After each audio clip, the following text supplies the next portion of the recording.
Yeah? Okay.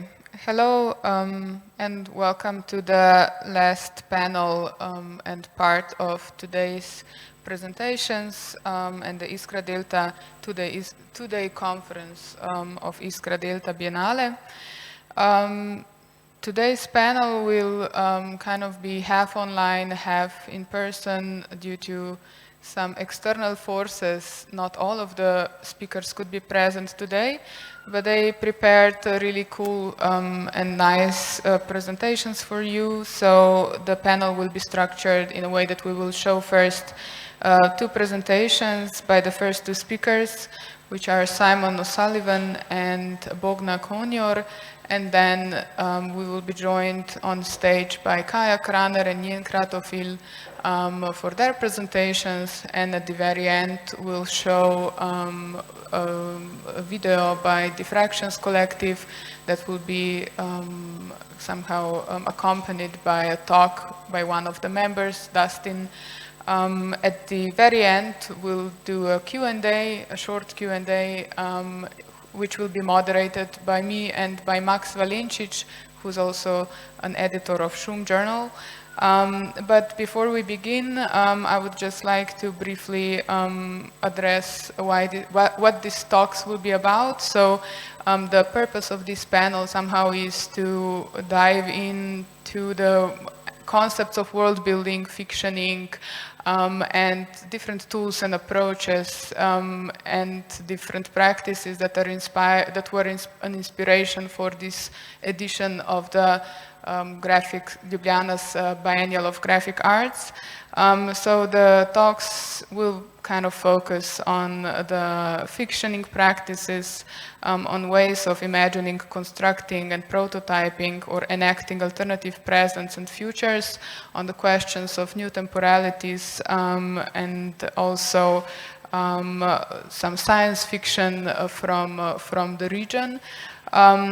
Now I will just present the first speaker, who is Simon O'Sullivan, and who is a professor of art theory and practice in the Department of Visual Cultures at Goldsmiths College, London.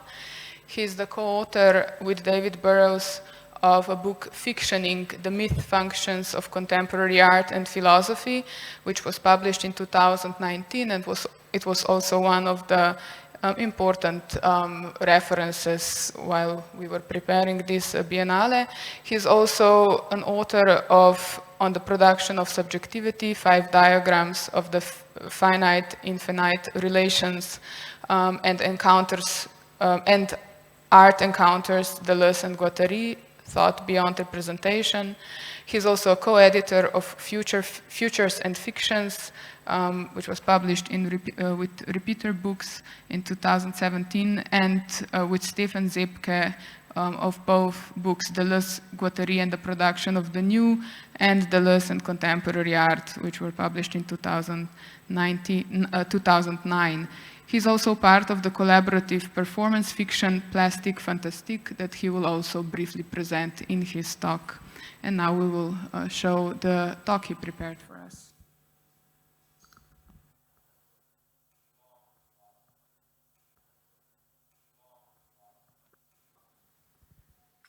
So, hello everyone, my name's Simon O'Sullivan, and I'm going to do a brief 20-minute talk about a project called Fictioning that I've been working on for the last few years. But first thing to say is thanks ever so much for inviting me, and I'm just very sorry that I can't be there sort of live on the panel. It'd be great to be with you all. But hopefully I'll make this work. What I'm going to do first is try and share my screen. And hopefully, if this works,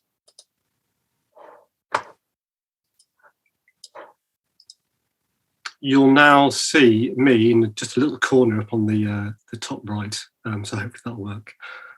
Okay, so generally this project that I'm involved in, or have been involved in for a number of years, that comes from this book really, or resulted in this book that I did with the artist and writer David Burrows, is what I call fictioning in contemporary art practice, when contemporary art is understood in that really expanded sense. So the sonic, different kinds of art writing, theory fiction, all that kind of stuff. And I should say that this turn to fiction, something that I see increasingly prevalent, certainly in the different art and theory scenes that I'm familiar with, which are really just based around the UK and London in particular. But I think, obviously, elsewhere as well, as is obvious by the Biennale in Slovenia.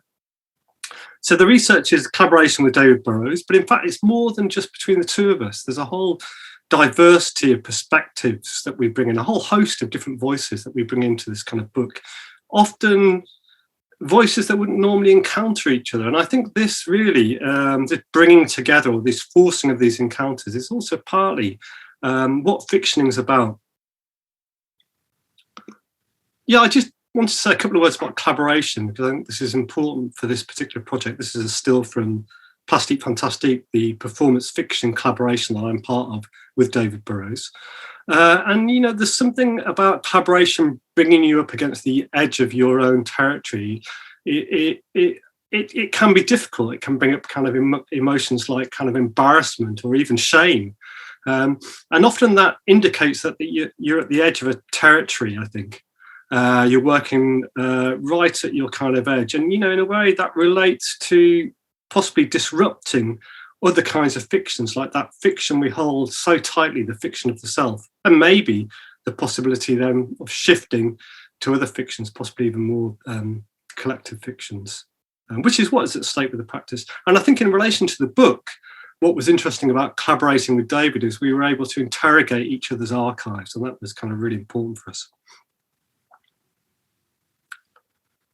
So certainly Plastic Fantastique was about producing these fictions or fictionings that would then speak back to us as if they came from somewhere else. And that for me is an important part of kind of art practice, that you produce something that's of you, but not of you at the same time. Okay, so this is still from Robert Smithson, just to start us off, from Hotel Palenque. So to begin with, the term fictioning is crucial. And for David and I, we use the term fiction as a verb, as in to fiction. So our research project, in part, it looks to different perspectives, orientations, impulses, other modes of being, as it were. So fiction, and specifically actually science fiction, is a kind of key resource and method in this sense. But we also look at other technologies of fictioning that instantiate or embody these other realities. And it seems to us that when these other fictions are placed against more dominant fictions, they have a kind of critical secondary effect, a kind of reflection back on kind of reality. They question reality. And I think this relates to what we call their fictioning function, and it relates to a writer that's important for David and I called William Burroughs, who I'm sure you will know, and his idea really that kind of reality is a kind of fiction, or it's a script that can be cut into. Okay, so if fiction and fictioning is the key term for this project, then there are three other terms that we use to gather our kind of material around. Mythopoesis, which relates to performance fictioning, myth science, which relates to science fiction, and mythotechnesis, which relates to machine fictioning. These aren't really clear-cut, demarcated territories or categories, because there's lots of transits and passageways between them, and different characters and conceptual resources traverse across. There's lots of crisscrossing, they appear in different contexts. So again, looping between different times and different terrains. And what I'm going to do in the time that I've got with you, 15 minutes or so now, I guess, is just introduce the first two, mythopoesis and myth science. And with mythotechnesis, I'm thinking that kind of some other speakers on the panel will talk more about the relationship of technology and fiction. I know that's a key concern of the Biennale, what David and I call mythotechnesis. But I'm not going to get into that. I haven't got time to get into that at the moment, I'm afraid.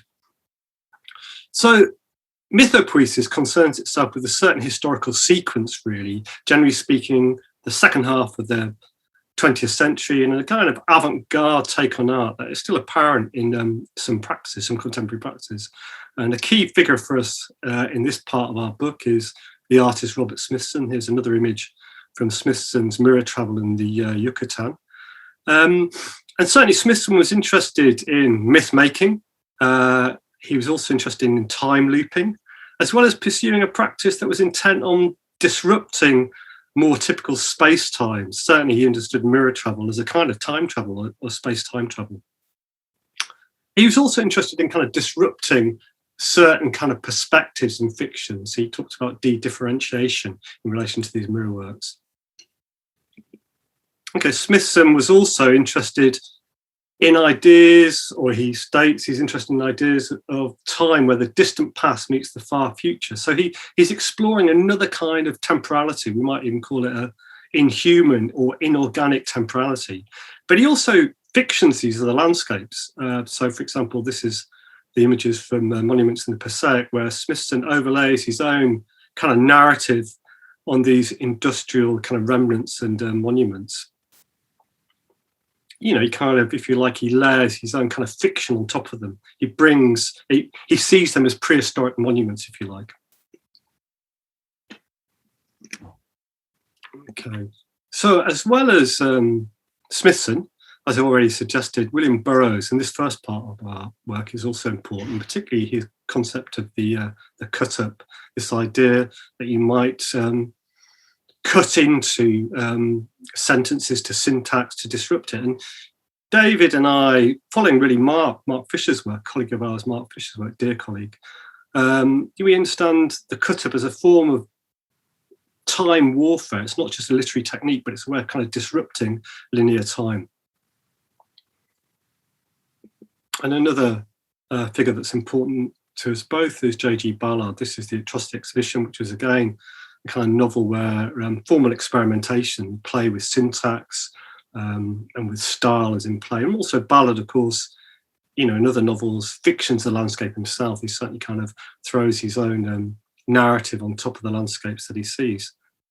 I just thought it's kind of worth noting, passing that actually Smithson was a big fan of J.G. Ballard, as he was of science fiction more generally, and but also that Ballard wrote about Robert Smithson. He wrote a great essay asking what kind of alien ship would land, what kind of cargo would it leave on the spiral jetty of Robert Smithson.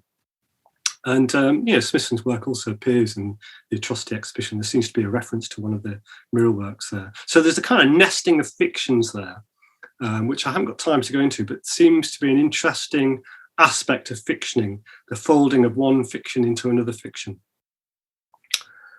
Another way of saying what I've just been trying to outline is that David and I are interested in fictions that disrupt a certain kind of reality effect, or what Jean-Francois Lyotard once called the fantasies of realism, especially when these are produced by certain temporal sequencing and even grammar.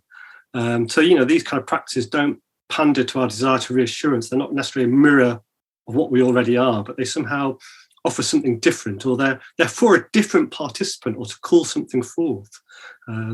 Or even to use a Deleuzian idea, they're for a people yet to come, when that people is also us, but what we might become. These practices have a kind of future orientation in this sense. And I think this might also involve what Felix Guattari calls fabulous images. He writes about this in a great little essay on Genet, where he talks about how certain images in writing can cross over from art into life and can become points of subjectification, which a subjectivity might spin itself around. So that's all quite technical, but what I want to suggest here is that kind of art has this importance in terms of being a point of which to organise another mode of being around, if you like. You know, I should acknowledge in this first part of our book on mythopoiesis, there is a kind of romanticism and redemptive logic here, you know, and I'm kind of aware of that. And that's also evidenced in another key thing that we do in this part of the book is we turn to the past as a resource. And we particularly look at a writer called Raymond Williams and his notions of residual culture, these cultures that have been left behind by the present hegemony, and therefore they might have a resistant or oppositional quality. And we think this through in relation to different practices. For example, Derek Jarman, these are the stills from Journey to April. And we also bring Raymond Williams into encounter with, in the book, with Gilbert Simondon and his notions of technicity and technical objects, and particularly Simondon's kind of other idea of a magical mode of being in the world, which is pre-technicity.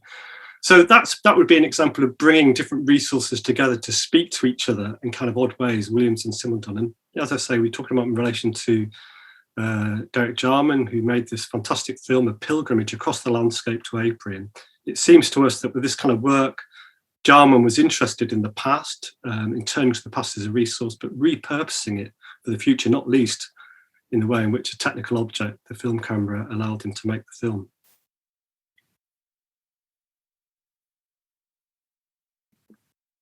And there are other examples of this kind of fiction of the landscape. This is a still from Patrick Keeler's, one of his Robinson films, where Keeler layers his own narrative, his own fiction on found images.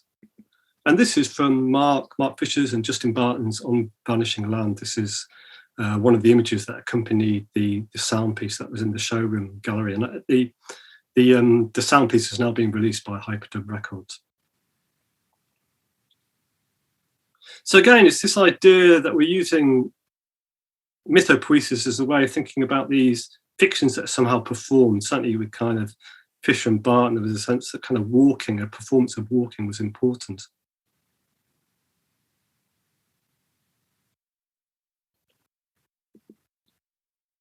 I'm moving quite quickly, just because I want to get through a bit of material. But another example of this kind of fictioning, or this mythopoetic fictioning, is fictions that are collectively embodied or collectively lived. And in this part of our project, we look at different countercultural groups. So this is from Crass, a kind of group from back in the 70s and 80s, sort of part of my own archive. I was certainly interested in them at the time. And they emerged, sort of at that time of punk, and they, were involved in collective living. They lived in an open house called Dial House. There was a sense in which they surrendered a given identity. They chose their own names. There was a sort of magical occult nature to that. And also a sense that there was a cohesion through shared habits and beliefs and so forth. And I think this is all kind of, this mythopoetic evidence is also evident in the look of their various output. I showed their logo there. This is one of their album covers, their record sleeves. They presented a certain kind of mythos, a certain kind of image. This is involving, standing at the front of a gig. And very briefly, another group, same sort of time, Templar Psychic Youth. And I thought these would be quite interesting to show you, just because they turn to Burroughs and the cut-up and attempt to bring the cut-up into everyday life. They use the TV as cut-up. And they also mobilise more collective technologies like trance in order to kind of sidestep those dominant fictions of the self that I mentioned earlier. And certainly, these groups had a traction on the audiences and the people that were in going to the gigs and going to the events. Okay, so there's plenty more to say about these scenes, and some of their problematic aspects too, which I've kind of I can't go into at the moment, but they certainly had an indirect impact on art practice, I think, certainly my own with Plastic Fantastique. Okay, so before I get on to the next session, that's mythopoesis, defined as perhaps a future orientation, so it's kind of pitched towards the future, but it also has an eye to the past. It's often involves something collective, and also it involves some sort of formal experimentation, I think, or also a journey through the landscape, perhaps. Okay, the second part of my projects, or our project, David and I's project, is on myth science. And really here, we also continue with this interest in the past, also how that might be come in relation to different futures. But this section on myth science turns away from some of those attitudes and orientations that I've just laid out. We might say performs a decolonisation of all that kind of material. And it's such, it also involves a turn to some of the more recent critical work in the humanities, which I'll come to. So myth science involves this foregrounding of subjects and objects that have been left out the account that I just gave about mythopoesis. And the term myth science is taken, as I'm sure you all know, from the kind of visionary, the musician, amongst many other things, Sun Ra, who besides, making music, being part of the orchestra, wrote these fantastic kind of narratives of other pasts and possible futures, where Egyptian deities meet interstellar travel, and mapping out an alternative script for an immiserated kind of black subjectivity. But Sun Ra is also a trickster figure himself. He doesn't kind of fit in any neat categories. He's kind of both black subject and space traveller, or human and alien. he refused to acknowledge that he was born on Earth. We might say he fictions himself. He's a character that fictions himself. Yeah, we also use myth science as a term and as a way of thinking about other practices that more generally present and perform different and diverse perspectives, or what the anthropologist Eduardo Vieira de Castro calls perspectivism. So again, we take this title, myth science and some ra, but we also turn to ideas of myth from anthropology more generally that provides us with some tools of analysis. So Levi-Strauss is important. And it's here that we try to explore other perspectives, and particularly other fictions, in how they might help us occupy or kind of inhabit, or certainly come into relationship with other perspectives.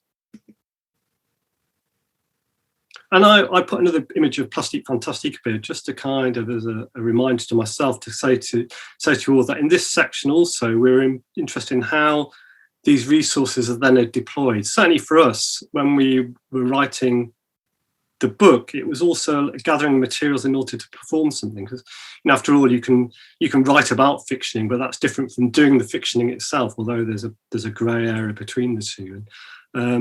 Certainly, some of the materials that David and I gathered were then mobilised within Plastic Fantastique. I should mention the other, the other members of Plastic Fantastique were obviously kind of involved in all this as well, with Alex and Vanessa. So this is kind of involved in kind of actual myth production, if you like, or trying to be involved in myth production. Equally important is that kind of in this section is that myth science is a collective pursuit. So that goes back to some of the stuff I've already mentioned in relation to mythopoiesis. It's kind of collective enunciation.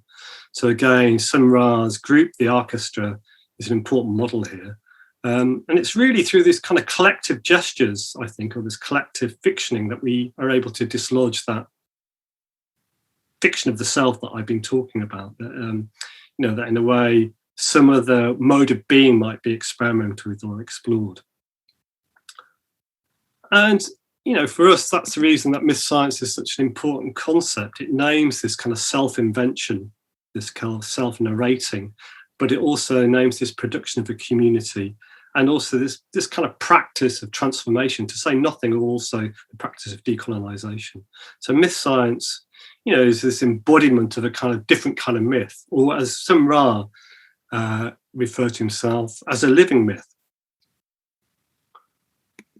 Okay, in this part of our research on this time, we're also interested in science fiction, and science fiction, I've also mentioned, as a way of kind of exploring other perspectives. And in fact, pushing this a little bit further, it's the way certain art practice instantiate these science fictions or materially embody them that's of interest.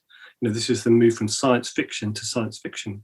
Because after all, you can write about another time or another place, but then there can be objects that seem to come from it, or seem to be of it somehow. I think Sun Ra is an example of this, actually. But another example from contemporary art practice is the collective artist Orphan Drift, in a text like Cyber Positive, this is the book, which is not just about the future, but somehow is of it. It somehow arises from the future back into our present moment in order to bring that future into being. So Cyber Positive is not a straightforward read. It's kind of, it harks back to a certain extent to writers like Burroughs, although it also involves code.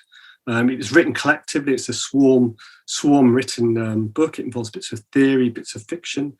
All in all, it's a very odd text, and I think like a time-traveling object to a certain extent. And with this interest in science fictioning, to return to some of my earlier comments about kind of decolonization and Sun Ra, we looked at Afrofuturism. And especially this idea that kind of Afrofuturism mobilizes other ideas of the future, and how alienation, profound alienation, might become a method for imagining alternatives. I know this is a crucial area for the Biennale. I know that you're kind of interested in different kind of futurisms, not just Afrofuturisms, but Sinofuturisms, Yugo-futurisms, etc., etc. And this is a still from the Black Audio Film Collective's Last Angel of History, which I think some of you probably saw, because I know it's part of the programme at the Biennale, but this would be an example of kind of revisioning of the past and bringing it into relationship to a different kind of future. And in relation to this kind of performance of different science fictions, I should also mention the work of my colleague Kojo Ashen and his work on sonic fictions. That was crucial in relation to this kind of area. I don't know, perhaps I should also mention that kind of ideas, again, of myth are important here. So we were very interested, for example, in Drexciya, the Detroit techno duo, and the Drexciya mythos, the idea of the kind of the aquatic race born from the bodies of pregnant slaves thrown overboard during the Middle Passage. So again, the mobilization of myth and fiction as a way of coming into relationship to those traumatic experiences. And crucially, in this part of our work on myth science, we also relate our work to, feminist worlding practices, which offer an alternative world building to patriarchy. And they foreground often the non-human in these collective world building exercises. This is an image from Donna Haraway's Staying with the Trouble on string figures. And as you'll know, Donna Haraway is the key figure here, really, or certainly kind of the one that's most prominent at the moment.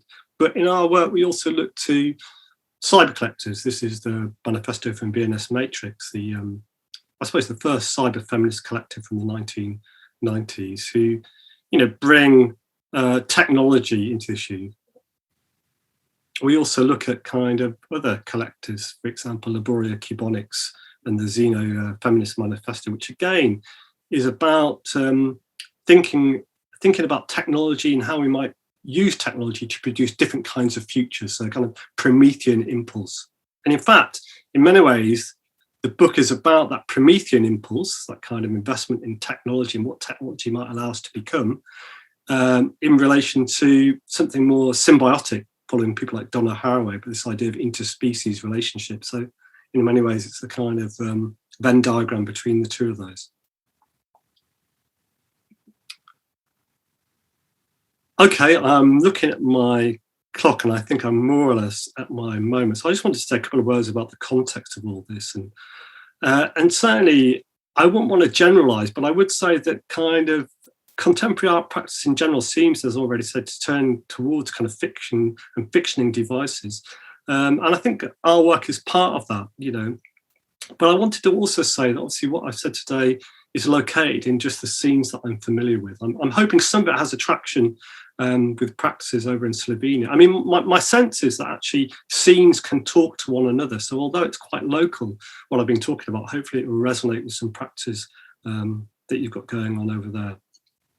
But of course, fiction has more valence, more broadly in relation to our wider political, cultural, economic reality in terms of post-fact, post-truth, and so on and so forth. And I suppose it's here that I'd want to position the urgency of some of my own work on fictioning, and I think probably the work that's going on in the Biennale as well, is on the one hand levelling a critique of this kind of new train, but also trying to produce work that operates on the same level somehow or engages with these fictions. Okay, I really am up now, so I'm going to see if I can stop sharing.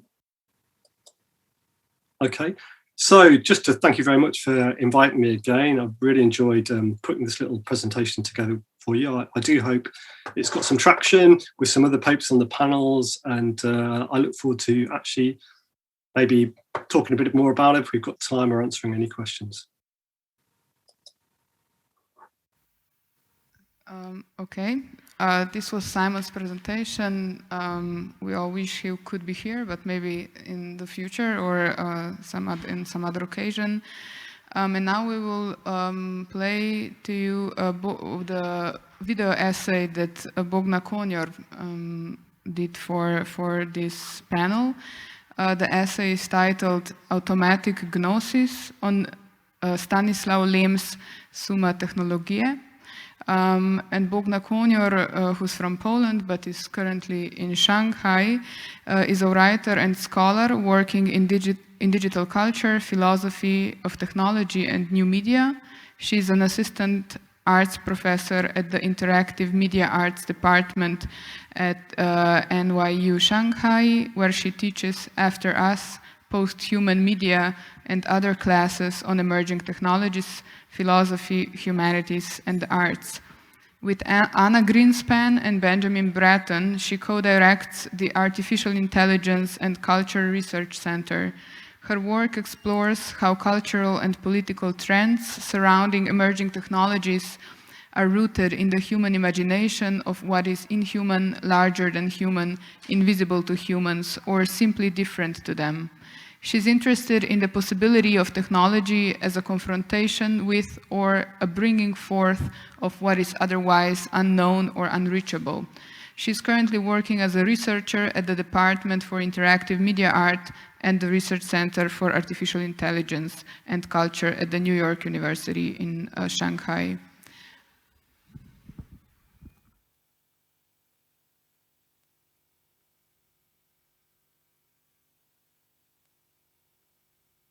In 2006, Polish writer Stanisław Lem died. It was a warm March day in Poland, and the news reached me in the morning before I'd left home for school. That day, as often, started with a prayer in the school chapel. Lem was no priest, he was no moralizer, but his science fiction was deeply theological. Many of his novels are studies of an inhuman determination behind human history, of an agency that moves the cosmos, and of the human ability to guess or influence its intentions. The alien planet at the heart of his most celebrated novel, Solaris, was for me a convincing model of divinity, one that lacks the tools to understand itself and its own creation. It acts, but we do not know if it does so with intention, let alone morality. It remains opaque, just like the cosmos. Within this opaque darkness, humans look for knowledge, but end up finding only mirrors of themselves. Every meeting with the inhuman, divinity, aliens, or the universe ends up in miscommunication. Lem's awareness of how futile human attempts to communicate with the cosmos are was paired with his appreciation of science as a tool with which we may understand what is within our means. Titled after Summa Theologica by St. Thomas Aquinas, Lem's quintessential theoretical work, Summa Technologiae, asks whether reason, instead of vaguely defined divinity, could be the driver of evolution, both in a biological and civilizational sense.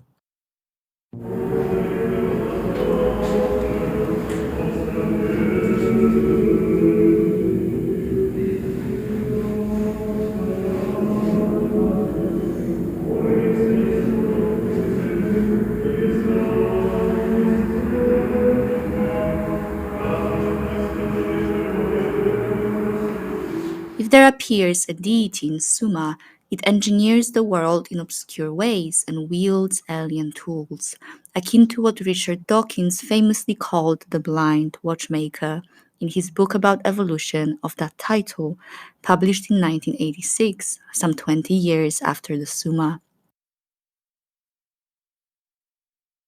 The theme of indecipherable logic returns time and time again in Lem's novels. The cosmos appears to his characters to be guided by sightless and mute illogic, that, though it creates our world, is far from cordial or even intelligible.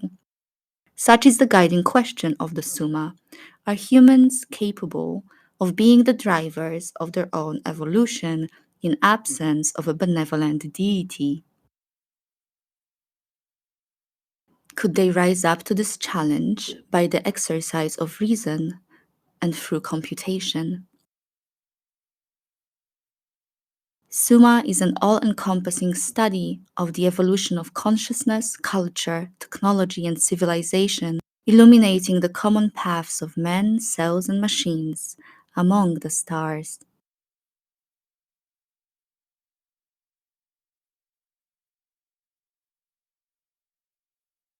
In 1964, when Summa was published, Lem described human evolution as remarkable but not astounding.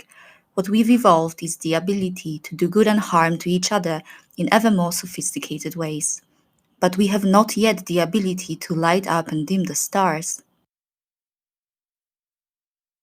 Our interest should lie in what he calls existential technologies, one that could alter the course of our species, rather than only improve or worsen interhuman relations.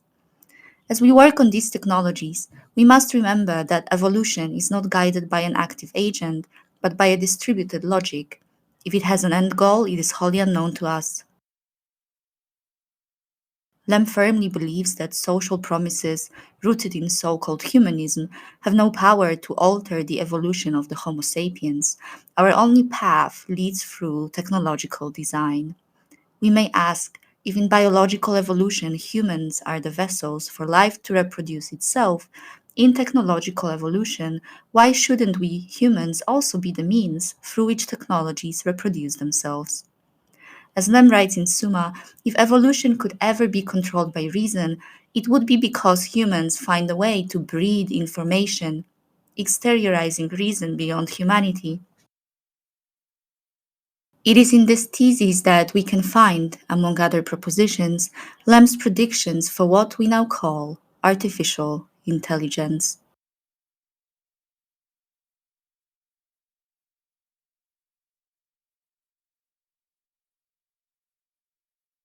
In his lifetime, Lem struggled against a competing idea of evolution. Competing with evolutionary science, communism had its own idea of evolutionary trajectories, where all social behaviors must lead towards the fulfillment of communism. For communist ideologues, all of science and culture should serve the purpose of social betterment, and the only permissible definition of social betterment was, of course, communism. Within such teleology, scientific and cultural inquiry that was not aligned with this noble goal had to be suppressed under the name of social responsibility. Lem's early novel, Memoirs Found in a Bathtub, a Kafkaesque pastiche on totalitarianism, could only be published if, as suggested by the Soviet censors, it was set in the Pentagon rather than USSR, to suggest that it was really capitalism rather than communism that was the totalitarian system. We can suspect that Lem's characters carry American names because the writer would not dare suggest that Soviet astronauts could ever fail their missions. Later in life, when it was no longer dangerous or detrimental to his career, Lem revealed his difficulties in navigating intellectual and creative interests under the communist regime. He also described his distaste for the social realist stories he wrote as a young man, due to financial needs but also misguided youthful idealism, as well as his fear for his family and colleagues later when the communists frequently imprisoned misbehaving intellectuals and artists. On the other hand, Lem also struggled against his own genre, science fiction. He held a low opinion of sci-fi as a genre. He was far more interested in reading scientific papers than he was in reading his fellow novelists, which earned him the reputation of an outcast at best and grumpy old man at worst. Less charitably, Philip K. Dick postulated that Lem was a conglomerate of communist agents designed by the KGB to humiliate American science fiction. Among all that, Lem was interested in the future, and that to him meant studying paradigm shifts in science rather than getting into sci-fi beef. Published in 1964, Summa is influenced by the debates around cybernetics, evolution, and space travel.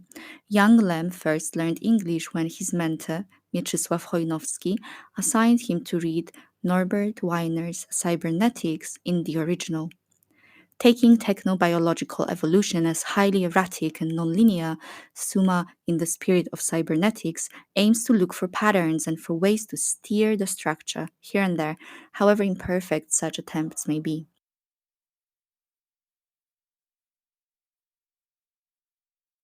The first readers of Summa were the intellectual and technocratic elites of the communist bloc in the 1960s. Lem played a role in rehabilitating cybernetics among accusations of political incorrectness. In the 1950s, under Stalin, cybernetics was considered a forbidden, bourgeois, imperialist pseudoscience, and it was not until the reforms of Nikita Khrushchev that Soviet scientists embraced the potential of cybernetics, but seeking to integrate it completely within the evolutionary teleological goals of communist governance.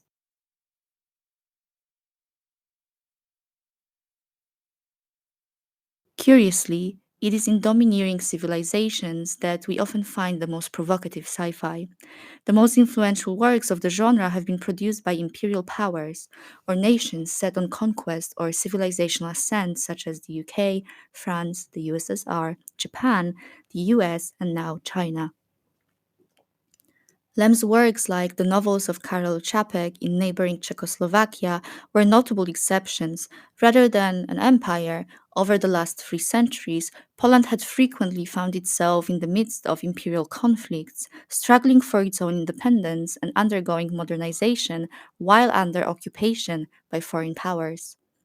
These occupied territories were like free zones of technological and social experimentation, laboratories where modernization happened with dazzling speed. Lem's fictional characters rarely have any real power.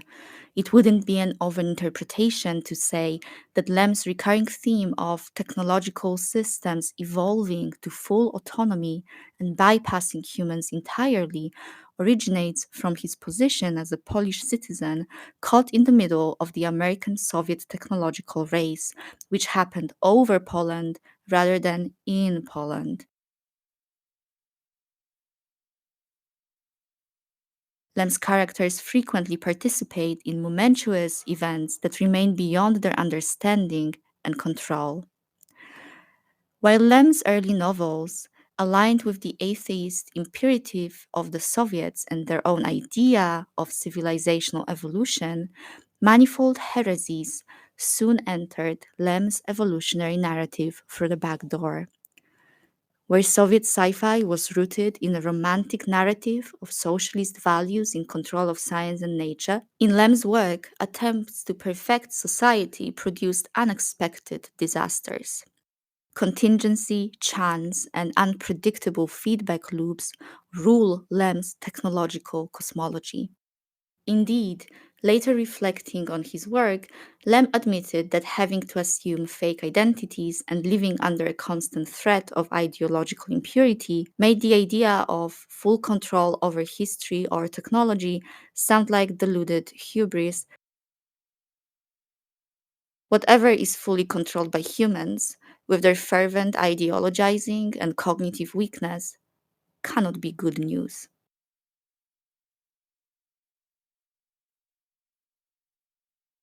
Not only do humans fall prey to ideological artifice, but the domain of science itself generates a lot of noise.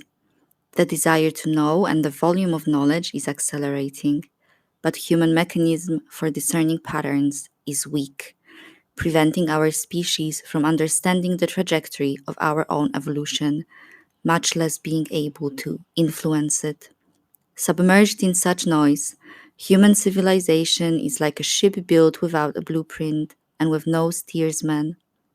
Lem laments that, as complex as human brains are, most of their energy is devoted to maintaining biological processes, not epistemic ones.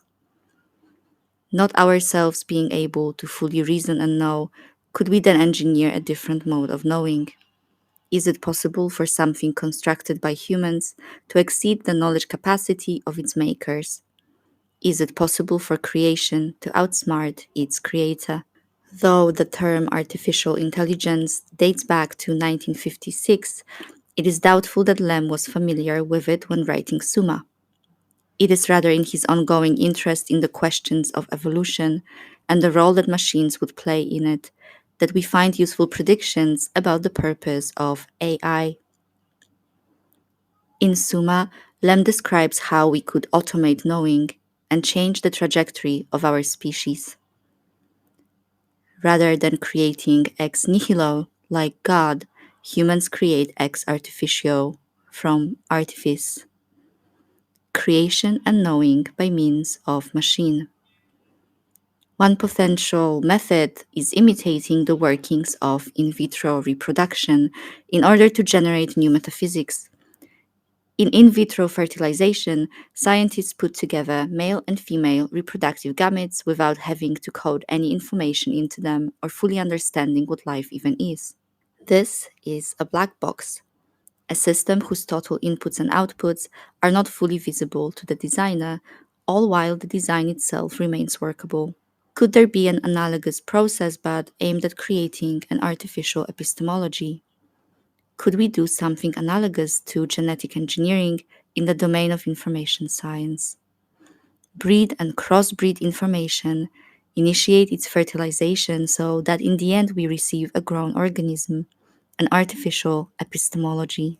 Such breeding of information potentially creates epistemic configurations beyond humans, just as in vitro fertilization lets humans create mammalian life. While there is no thought that a human hive mind would think that an individual brain could not think on its own, the automation of science opens up the speculative possibility of transcending such limitations.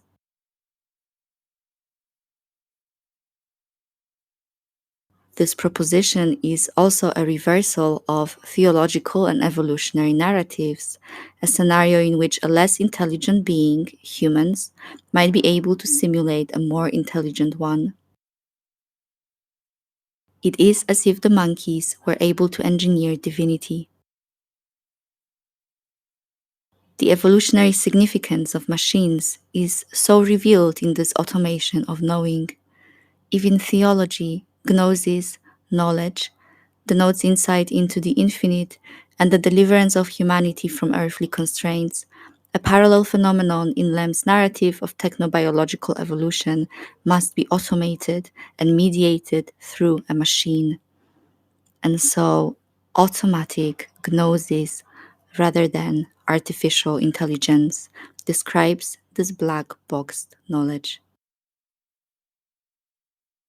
If Lem was skeptical about the possibility of alien contact or of developing existential technologies like ones he envisioned in Summa, it was not because he doubted scientific possibilities. He rather doubted humanity because of its insular nature, forever caught up in parochial concerns.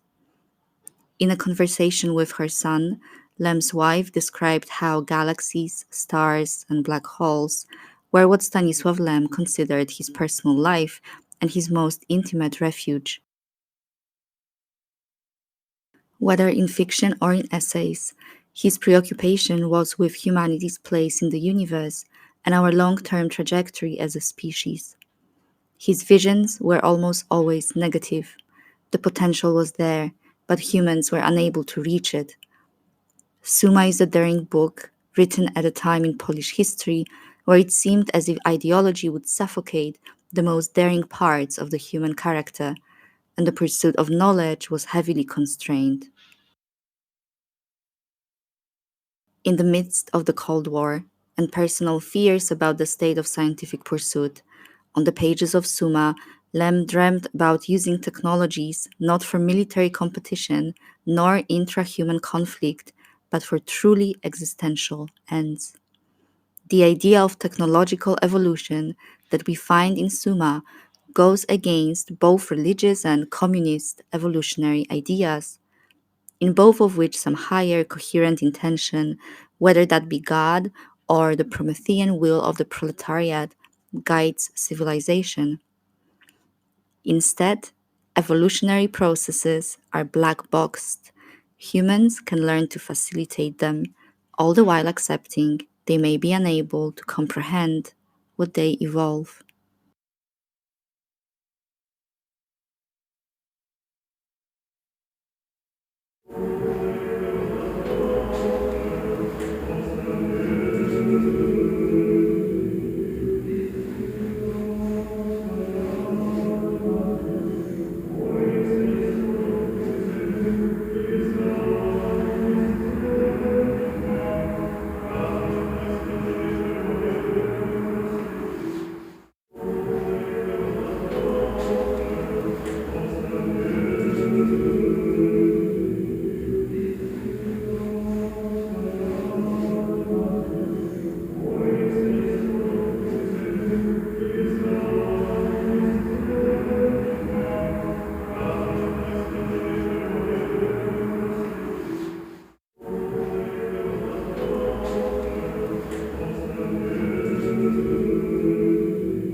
me. And now I would like to invite on stage Kaja Kraner, who's a theorist and completed her PhD in humanities at AMEU ISH, I don't know how to actually pronounce it in English, in Ljubljana. In recent years, she has been working as a reviewer of books, exhibitions, and occasionally performances, writer of theoretical articles in the field of contemporary art, aesthetics, theory, philosophy, and sociology of art.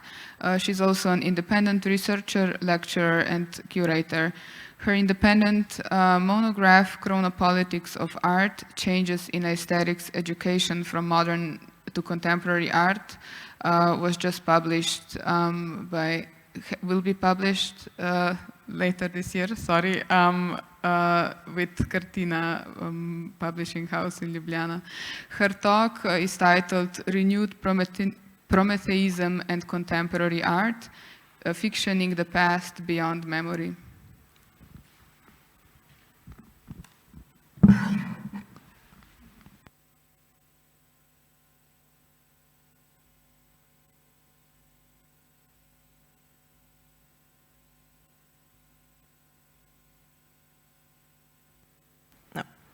So in the first part, I will focus on the relation between the so-called current renewed Prometheism, aesthetics, and art through the notion of the labor of the inhuman, so Nagarestani's concept, which, as he himself explains, cannot be understood as an anti-humanist project, but more as an augmented humanism, an extended practical elaboration of humanism, claiming revising and constructing the human is the very definition of committing to humanity, whereby the human itself works as a constructible hypothesis, a space of navigation and intervention. What I'm particularly interested in this regard is the position of aesthetics, aesthetic experience, or the sentience, as well as the function of language, since all combined could tell us something about the function of art in the framework of renewed Prometheism. At the first glance, Nagarestani's treatment of aesthetics is similar to the early modern normative one, where the fact human being is embodied represent a threat to his, in pre-modern case especially, moral abilities. The labor of the inhuman is namely conceptualized as a full elaboration of abilities of functionally converting sentience to sapience by reason. However, it is possible to differentiate its specifics if comparing it with fully developed modern aesthetics, marked with the move from substantiation of nature as a source of value as well as an objective anchor of knowledge, towards the human resources and human work as a source of value, ethics, and knowledge. The modern aesthetics therefore acknowledges the productive role of sentience for human productivity, yet productivity in a desirable way, namely according to the ethical, political, social, etc. norm. In this framework, art is often conceptualized as a starting point for thinking and imagining ways of coordination between the reason and the aesthetic experience or sentience in order to subdue humans' activity or productivity to the norm, for instance, of fully integrated and operating society. We could call this social engineering or biopolitics. In comparison to modern aesthetics, neo-rationalist Prometheism is therefore not specific in sense it advocates practice without a norm, but in what the norm is. Namely, in this case, the norm tries not to be anchored in the socially given, but in the norm of the reason itself, understood as a sort of self-determining autopoietic generator. While modern aesthetic education functions as a form of self-cultivation through coordination in order to contribute to the historically given social ideal, neo-rationalist Prometheus self-cultivation tries to functionally convert aesthetics or sentience to sapience by reason in order to liberate or deconstrain it from the given, the objective world, and by that same process achieve its autonomy. That is the autonomy of reason's revisionary program over which, according to Nagarestani, human has no hold of. So in this case, the aim is to autonomize reason, to liberate it from the nature, at least the nature other than itself, and from the social historical with which it is determined. And the process of achieving this functional autonomy is driven with the reason's autonomous, irreducible needs, its constitutive self-determination, its ability it can be assessed only by itself.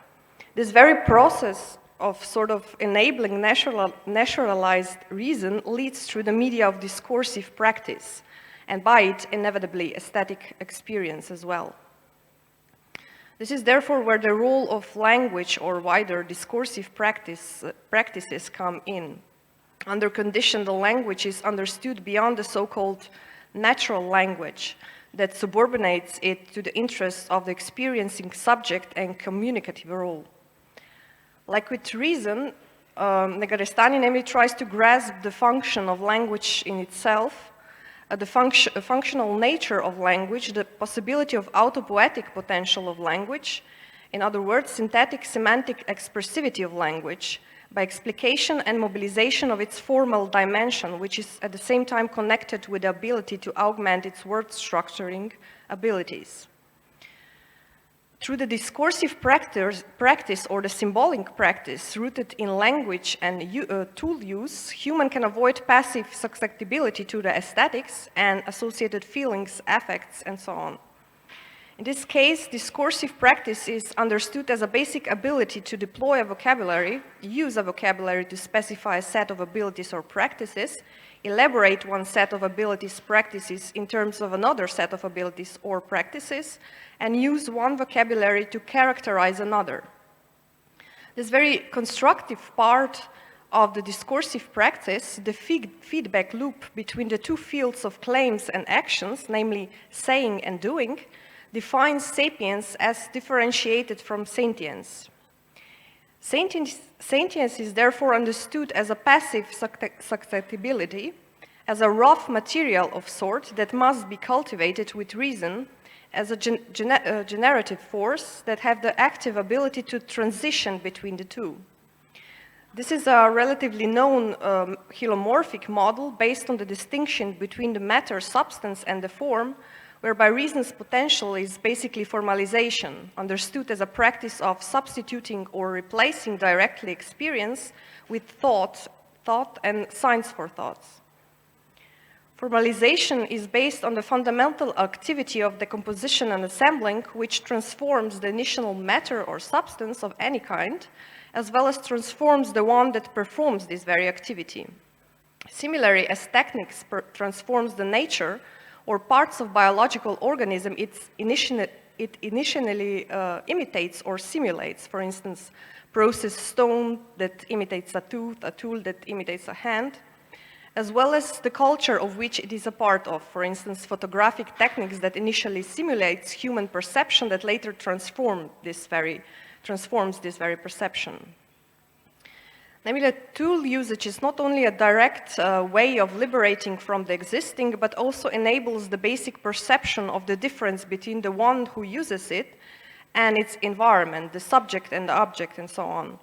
For instance, written language enables accumulation and transmission of the memory, a storage of ideas that enables human to liberate itself from the mere phenomenality, and by it, formation of historical consciousness, which is also a prerequisite of self-cultivating practice, as a more indirect way of liberating from the existing. Here it's, for instance, quite evident that the meaning is sort of an artificial project of the techniques of language, as well as, of course, the result of humans' alienation. Based on the distinction between the natural language and the language as a sort of media or the area of productivity of the reason, we can further differentiate two aspects of language or of symbolic practice. On the one hand, the ability to communicate meaning, form and mediate a message, and on the other hand, the ability to form a code, a new symbolic system. Since I already mentioned the example of written language before, it is evidently a linear code that had transformed all aspects of the social by its associated logic of temporality. When exposing world-building aspects of discursive practice, Negarestani otherwise relies especially on Nelson Goodman's irrealistic semiotic understanding of symbols that do not declare, describe, or represent anything, literally or metaphorically, or even purport to denote anything, but may present worlds by exemplification. In this regard, the transformative potential of the practice of exemplification can be thought of homologous to the transformative potential of tool usage mentioned earlier. It can change the way we perceive and think about things, so basically it can transform aesthetic experience, which could later be reflected, analyzed, conceptualized, and this very activity eventually triggers a new wave of transformations or self-cultivation.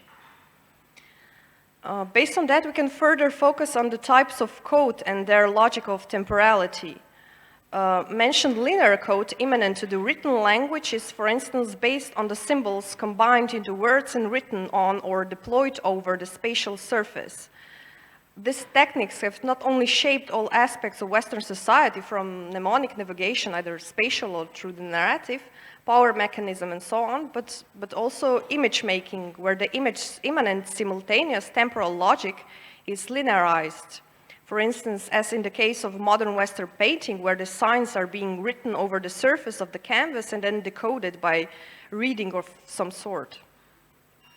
So what is therefore a specific of contemporary formalization, coding, and world building? We already said imitation and later simulation of the empirically given is some general basis of techniques or art for that matter, whereby techniques or art can be understood as something third, not merely natural and not merely cultural, meaning historically given, but its supplement and to some extent even its surplus, at least in the aspect of their transformative potential. However, in the case of current techniques, and by it also art, we don't have to be restricted to the empirical anymore, but can start from something Wilhelm Flusser called synthetic images, that are not based on the empirically or dimensionally given, but are already the result of formalization and are projections, a proposal for something that not yet exists, but could exist, as he himself puts it. As already mentioned, the image itself has a specific temporal logic. It can juxtapose different spaces and times on the same surface. So the coding of the image therefore follows diachronization of the synchronized, while the linear code implies the opposite, transformation of the scene into a sequence and consequently a narrative. The logic of synthetic image that Flusser understands as a prevailing cultural code of the nowadays and one of the reasons for current post-historical experience, therefore not only forces the logic of simultaneously on all social level, but also formalization that is, beyond the fact it codifies things into numbers, not letters anymore, based on the informational, not dimensional or substantial aspects of things. But this double distance from the given empirical or substantial, it's supposed to essentially enable type of coding and techniques that is not a simulation of the given anymore, but more a production of projections, whereby techniques and art could potentially become synonyms again, as in antiquity. So now to the contemporary arts, predominantly conservative humanism that is probably most explicitly manifested in the so-called memory studies historiography, by which I will also try to offer some really basic contextualization of the 34th Biennale's curatorial approach with the local art discourse. According to Negarestani, conservative humanism next to anti-humanism represents two pathologies of history that frequently appear under the rubrics of conservation and progression. One, an account of a present that must preserve the traits of the past. The other, an account of a present that must approach the future while remaining anchored in the past.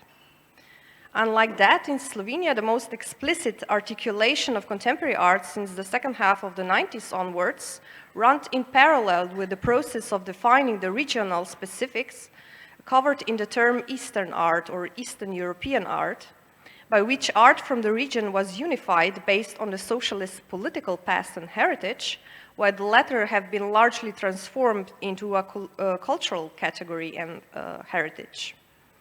This process was undoubtedly fictioning of some sort, as its protagonist also reflected, since it was a retroactive construction after the disintegration of the real socialist regime. Also, it was based on the memories as sort of pictures transformed into a narrative.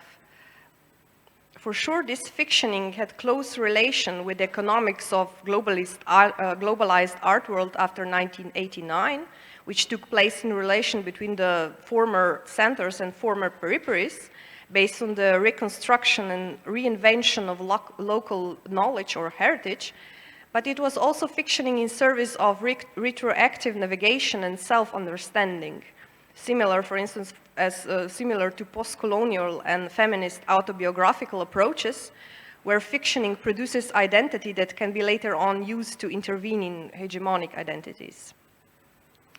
This type of fictioning was therefore rooted in the past and personal memories, categories that had become almost interchangeable since the 80s onwards, when memory studies had developed as a subdiscipline. But it has nevertheless been, at least to some extent, oriented towards the future as well. For instance, in sense of trying to transform existing relations of power within the globalist art world through the fiction of Eastern art. This process of historicizing that is basically anchored in the past and in political sense in the 90s politics of recognition can also be interpreted as a historiography following the synchronic temporal logic of the image that enforces thinking of the progress not anymore in linear sense, but as multiplication of perspectives, a potentially infinitive accumulation of microhistories that also corresponds to the digital form of memory storage. So in my opinion, more explicitly future-oriented fictioning, which is also in the core of Biennale's curatorial aim, is possible based on this previous fictioning labor. When analyzing Biennale, I think it's otherwise important to differentiate its curatorial foundation from rather heterogeneous positions of the presented artworks. Here I will just limit to the first. While the main reference point of some other Eastern European ethnofuturistic movements are especially anachronistic nationalist narratives, in case of Slovenian art world, that's supposed to be predominantly leftist liberal. The genealogy of speculative futuristic Xenoslavia Biennale tries to evoke is somehow specific. Among others, it is based on the previous work of, for instance, Neue Slowenische Kunst and its strategy of returning to the traumatic past, such as assimilation of the 20th century artistic avant-garde into totalitarian regimes, to liberate the present and by it inevitably the future from the entrapment by the past. This is otherwise also the basis of the notion of Eastern art. However, this previous labor is also anchored in memory studies-oriented art historiography and associated logic of temporality. It is therefore a form of mnemohistory whose subject is precisely the actuality of the past in the present, or even haunting of the present with the ghosts of the past. So while, for instance, modern historiography started with the irreversibility of the past, contemporary memory studies-oriented historiography, marked with the deficit of the imagining the future, starts with the omnipresence of the past, which is, for instance, quite evident in the current political situation in Slovenia, as well as the future not being a projection surface of hope anymore, as in modernity, but a threat and something that will not follow for granted. Memory studies historiography had therefore established a presentist form of historicity that followed elimination of teleological and linear developmental model of historiography in the framework of postmodernist 80s, and by largely understanding the present or contemporaneity as an intergenerational coexistence of different times, It established, above all, the anthropological or phenomenological notion and experience of temporality. Unlike that, speculative futurist Xenoslavia Biennale tries to evoke, places itself into the past, establish this very past that otherwise traps the future into a material that is being transformed, and at the same time tries to intervene into the anthropological or phenomenological notion or experience of temporality, as well as the reduction of the past to the memory.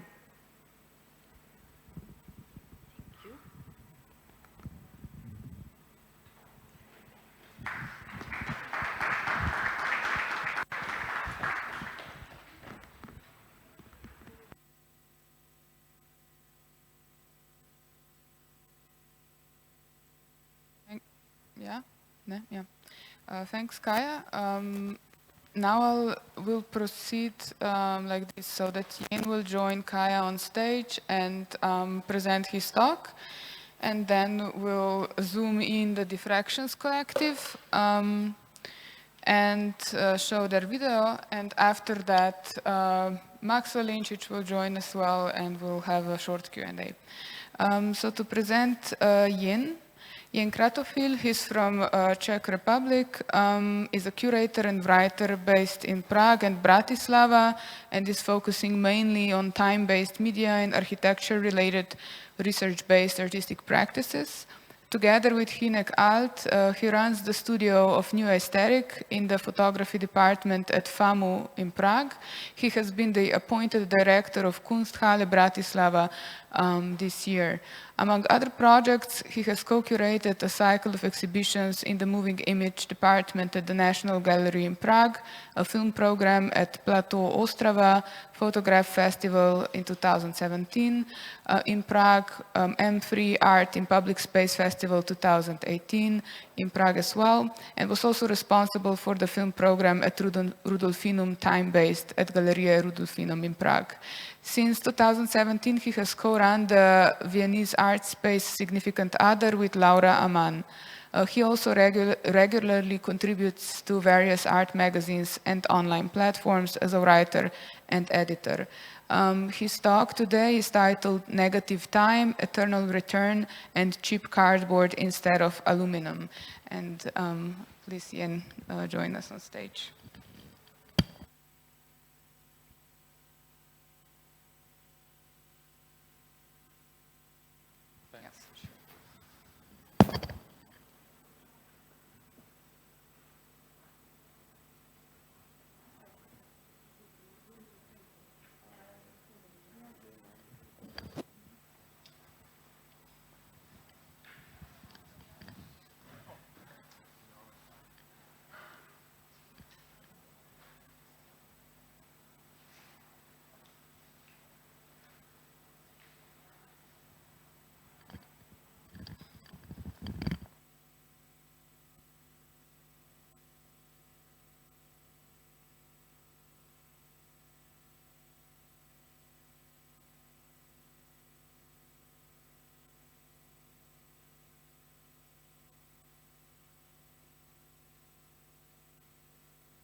Sorry, I have to get used to this. Good evening, everyone. Thanks a lot, Tjaša, for the introduction, but mainly for the invite, and thanks a lot for the previous to the previous speakers for their presentations. Oh, there is a bit of a glitch on the screen. Oh wow, that's nice. That's not planned. Anyway, Tjaša actually asked me to somehow relate to certain works or art practices within the framework of the biennial. Nevertheless, I somehow decided to rather focus on the curatorial concept itself. At first, I somehow wanted to approach it through the more institutional or geographical lens, but at the end I decided to somehow follow the speculative approach the curatorial team decided to take, and open kind of a dialogue, well, one-sided dialogue with the company ISKRA DELTA itself, or with the idea of something coming from the future influencing our present. So just to somehow recapitulate where we are, because I think that's quite important for the whole biennial to understand. So the basic standpoint, as I understand it, is a certain state of impasse, or a certain cul-de-sac which we found ourselves in, somehow defined by multiple categories, which we can potentially summarize into. I'm not really sure what's happening with the presentation, but it's just going to be jumping back and forth, which is somehow categorized by these couple of elements which define our current moment in time, somehow the moment where we find ourselves now.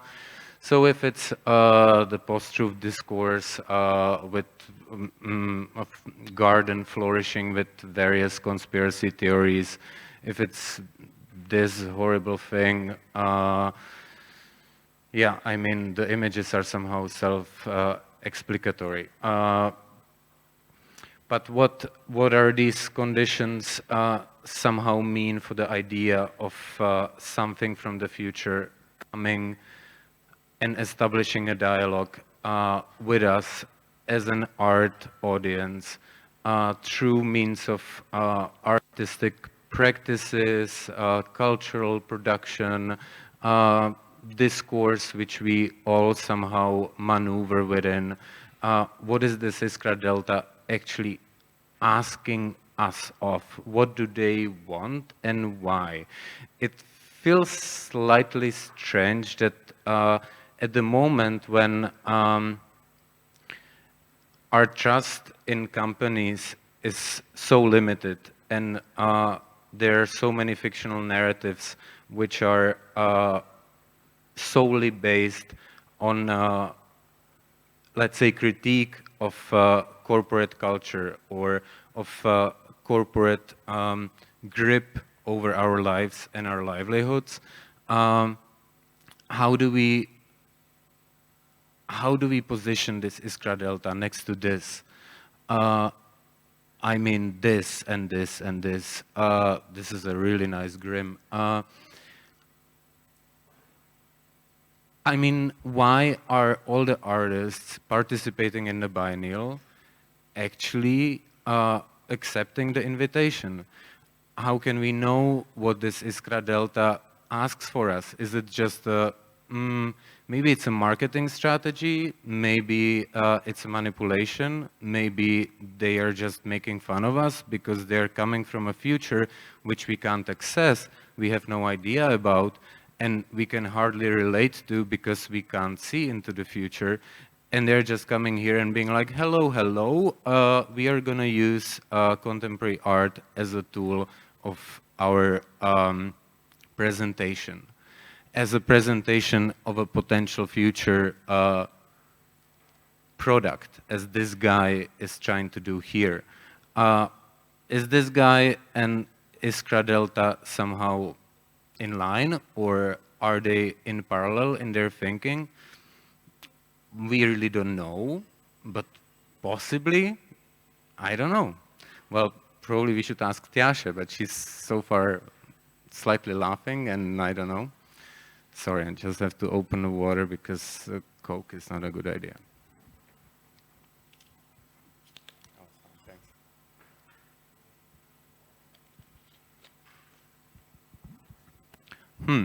So, what does this mean? From chip shortages to global economic catastrophe, I mean, you just name it.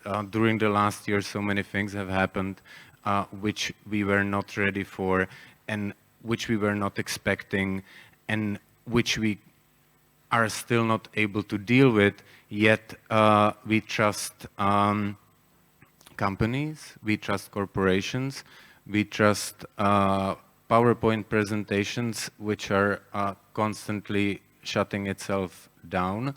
So this is actually Tjaša said in one presentation or lecture that the way out of this, that we should basically LARP our way out of capitalist realism. Well, I'm not sure. I really wonder how to do it, or what is the interface to LARP ourselves out of this shit which we found ourselves in.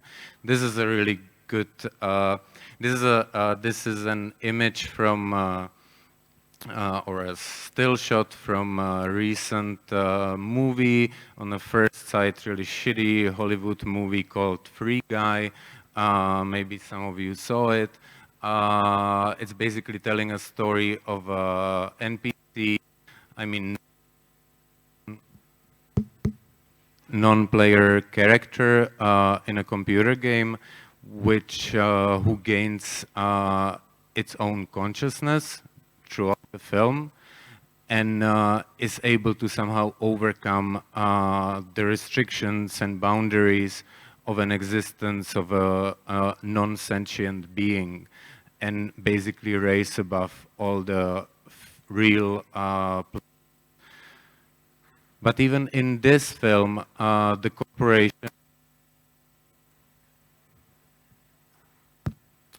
corporation is the obstacle.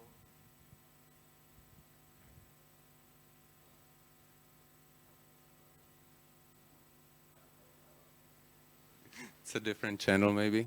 No? Yeah. Okay. So, even in this movie, the bad guy next to the free guy is a CEO of a company, of a corporation which produces this game, which should actually be a way out of this mess. But at the end of the day, we realize that LARPing through a corporate interface is hardly sustainable or meaningful or anyhow functional solution. I mean, if we go back to, I'm not gonna scroll up again, but if we go back to the grim of Mark Zuckerberg and his idea of this funny metaverse, we should all in a couple of years be entrapped in. And if we combine it with visions of some other CEOs of global corporations, maybe in a certain moment in the future, we'll be all mining resources on the moon or Mars or wherever through these kind of gaming interfaces. I'm not trying to say anything specific, just maybe this whole talk is just a series of questions, like what do we trust, how do we frame things, how do we find ways out of certain situations of an impasse. I really love showing this image constantly, even though we all saw it so many times. But it's just a precise description of where we are right now. But let me go back to the idea of this like speculative re-narration of a story of a business model or of a corporation. So when I was actually listening this morning on the way here to the interview with the former CEO of ISKRA Delta, and a couple of really interesting points were raised in the interview. Actually, mainly the idea, or the thing which mainly caught my attention, was the idea of some kind of alternative way to the Silicon Valley way which we all live in. And the speculative prospect of what it would mean if actually out of Yugoslavia a different kind of power structure, global power structure, would come out. Well, let's have a look at another example of something else easily relatable to this. So in the late 1800s, most of the larger cities in Europe, but also in the US, were dealing with a really complex issue of transportation. This is a quite cheerful depiction of horse carriages on a snow, but in the late 1800s, larger cities, especially the largest ones as New York or London, were dealing with an enormous, totally uncontrollable pollution of, first of all, horse shit, and then also of all the bacteria coming out of this. There are some newspaper clippings from the period which are actually mentioning that it was completely impossible to walk through Broadway after a rain because the whole street changed into a total swamp of melted horse shit and disgusting viral catastrophe. Everyone walking through these streets was just covered till their, I don't know, jackets. And the cities were obviously trying to find a solution for this issue. It was not just the mess in the cities, it was also relating to agriculture because, and monocultural agriculture, because suddenly enormous amount of productive land was used only to produce food or sustenance for those horses instead of the human inhabitants of those cities. Therefore, the move or the sudden appearance of self or of automatic carriages, as we call them, cars nowadays, was so rapid because the situation with the horse carriage transportation was so unsustainable at that moment that there was a need for a solution right now. And so they started to experiment with various forms of so-called automated carriages transportation. And surprisingly, the combustion engine was not the first one or the main one to suddenly, miraculously take over. Surprisingly, the first most popular cars were actually electronic cars. And at the beginning, obviously there were downfalls. As we all know, the battery in a car doesn't last that long. They managed to overcome it relatively soon with an invention of a system how to replace batteries quickly. And surprisingly, in New York, a large company started to grow, a company which could be compared to Uber, I guess, which was not focused on personal travel, but on an idea of shared economy. Nowadays, we would call it a shared economy. So all these electronic cabs were driving through New York. The company was growing. We are talking really late 1800s still. Suddenly the marketing of these vehicles started to be more and more connected with this like muscular idea of adventure and far distances and possibility to go freely wherever you want. And the customers started to somehow demand more and more a possibility of owning their own car. They wanted to go out to the wilderness or just have a prospect of going out of the city, which with an electronic car was not really possible. And a surprising thing is that suddenly the electronic cars started to be marketed as as vehicles for women. And it was not, the advertisement was not targeted actually at women, but at men, surprisingly, saying, well, buy your spouse an electronic car, because then she's not gonna run away from you, because with this car she can't really run away. Supposedly Henry Ford bought his wife one of these electric cars.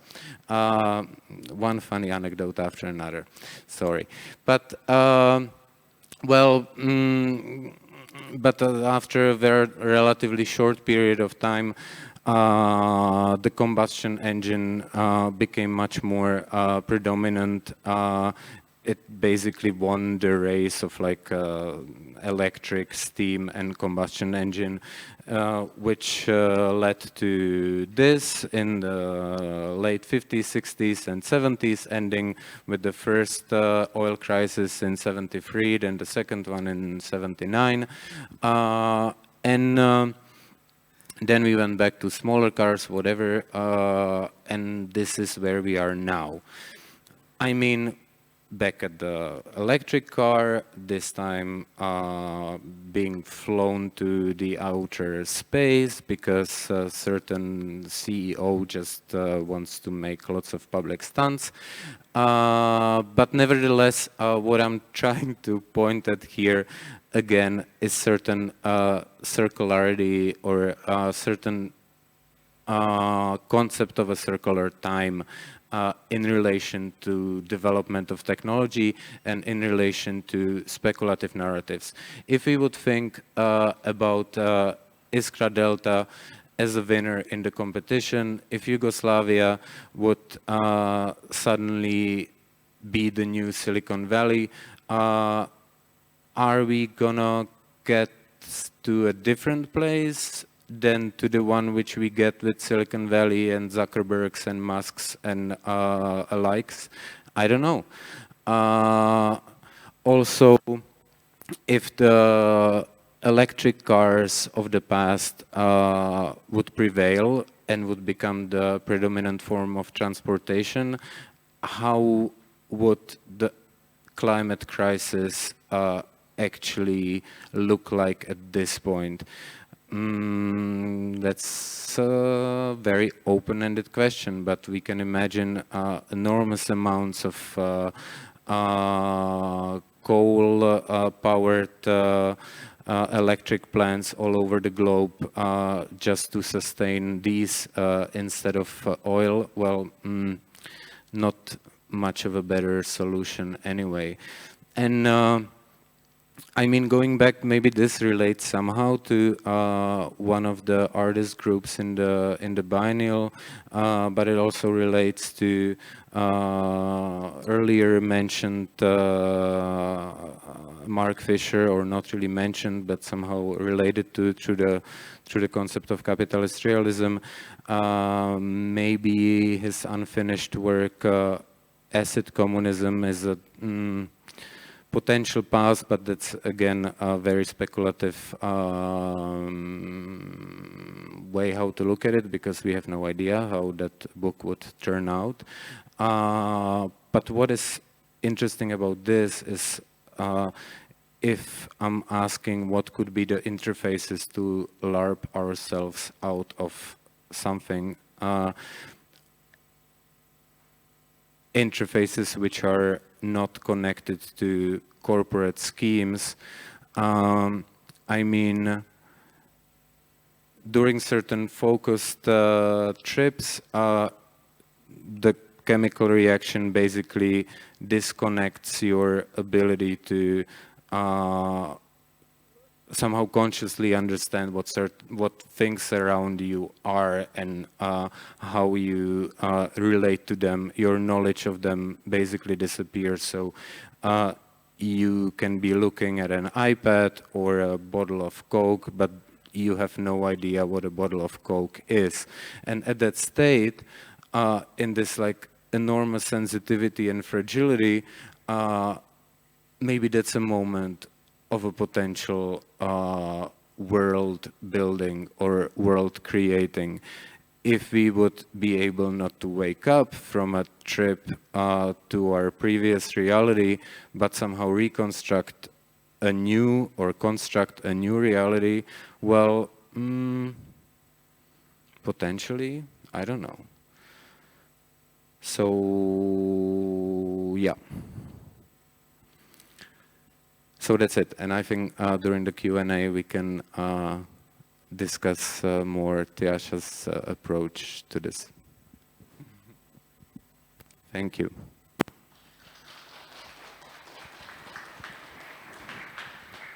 Okay, Ian, thank you for the presentation. Please stay on the stage. Now we'll just zoom in Dustin from Diffractions Collective.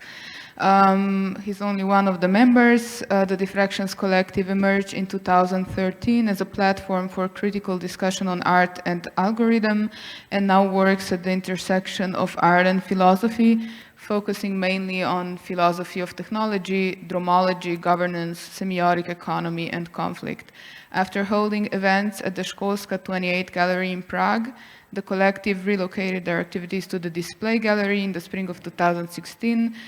Since then, they've grown and became a platform for contemporary theory and praxis, mobilizing associations of artists, writers, coders, and thinkers in the wider region. The short talk is titled The Convexity of Stranded Futures, and after it we'll show a 5-minute video. It's like somehow like a trailer for a speculative company that Diffractions prepared. And after that we'll sit down for a short Q&A. Do we have Dustin online? Yes, can you hear me? Yes, we can. Okay. So one thing I need to do is, concerning my video, it might be a bit better because I'm going to share my screen and I want to maintain at least pretty decent internet connection. So if it's okay, can I just turn the video on after, just to make sure for the time now that you could just see my... Sure. Can you? Yes, yeah, that's fine. Yeah. So just give me a second. Okay, can you see this screen right now? Yeah, I think okay, so I guess you can see it. Okay. Thank you. I wish I could be there to join all of you. Unfortunately, though, due to the circumstances. But yeah, I'm excited, and I just want to thank all the organizers there again for giving us the platform.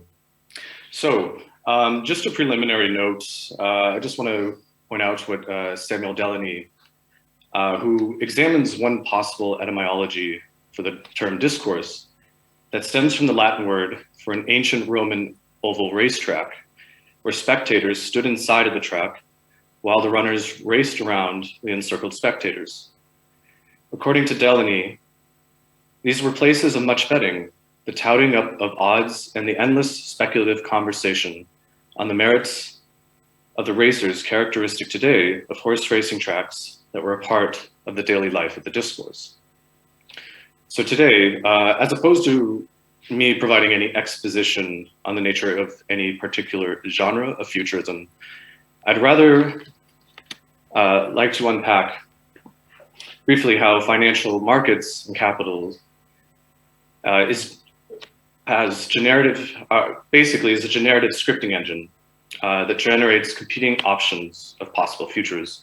So I'm using those terms, options and futures, in a double sense, which are associated with derivatives, which I will also untangle momentarily.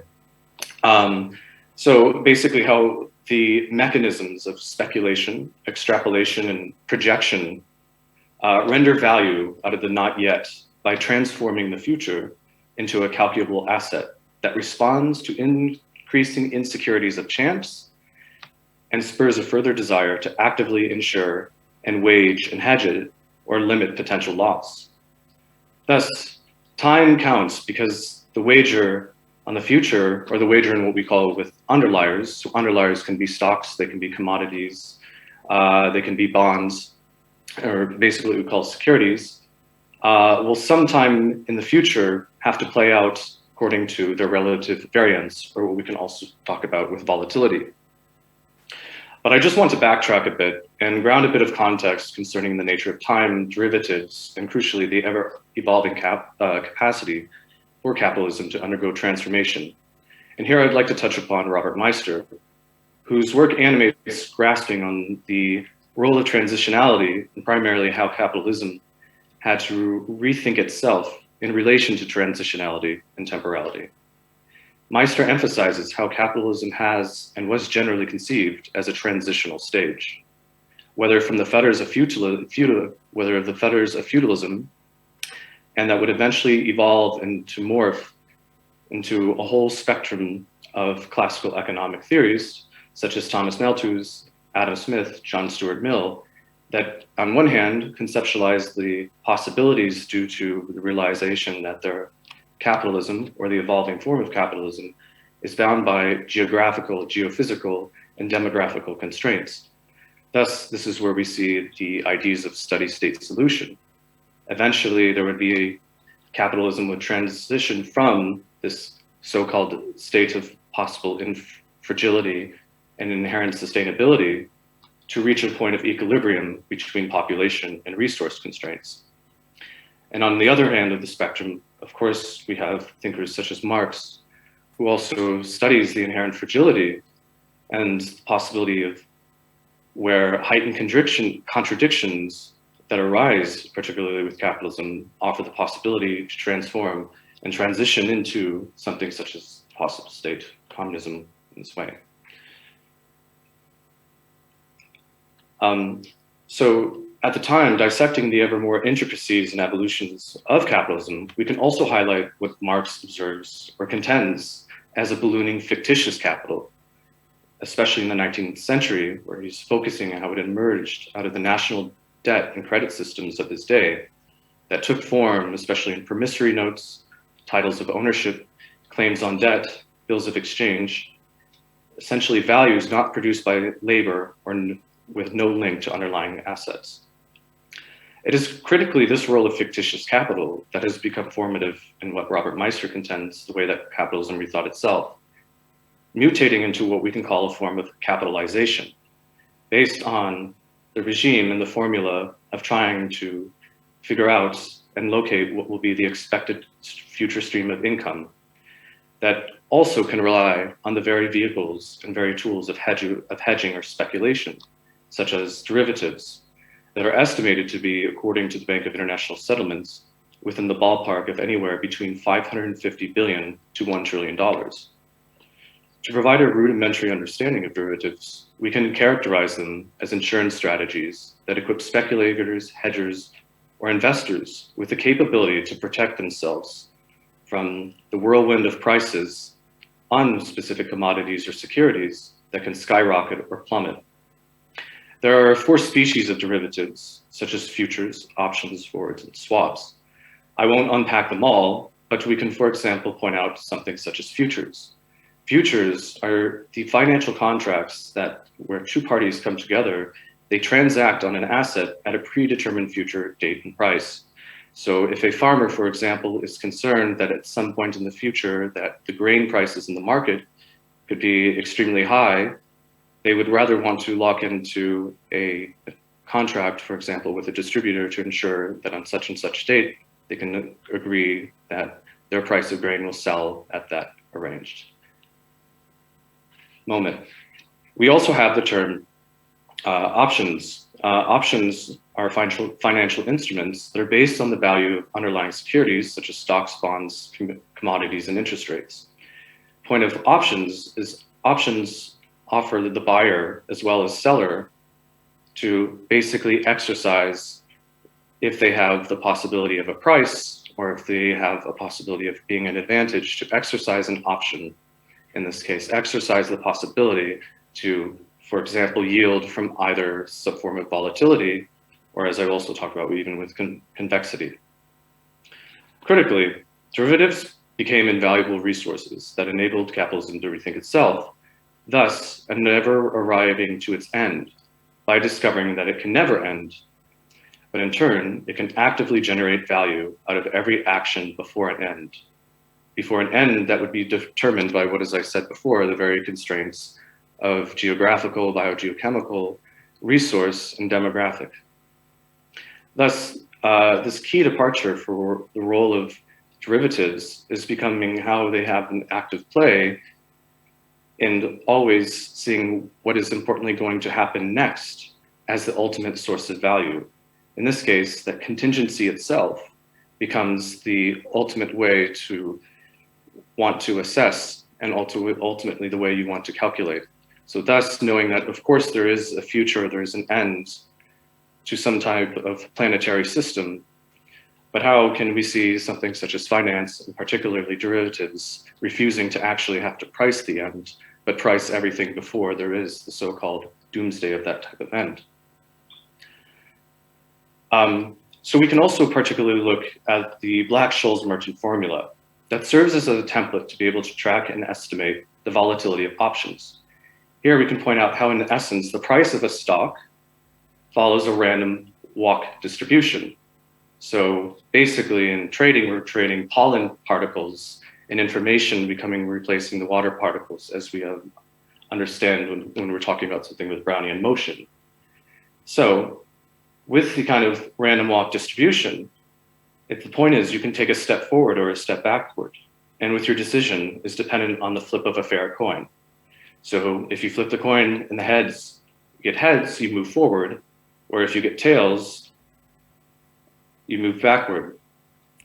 So this example is not necessarily a random walk in continuous time, because there's these discrete steps to it you have to take as well. And the point about this walk as well is that it's geometric. So, which means that the random prices within this kind of, we'd say Gaussian or Gaussian distribution field would never go below zero. Yet this model of the Black-Scholes Merton has been plagued from the lack of engagement when it comes to pricing volatility. Instead, thinking that something such as volatility is always a constant in this case. So there's the failure to describe real-world prices.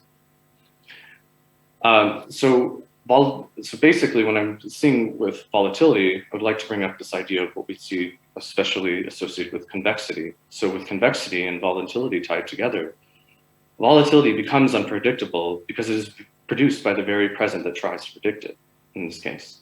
So when we come to something such as convexity, convexity means that there's an underlying change, or there's a change in the underlier's value. And that change doesn't have to be symmetrical with the derivative in this case.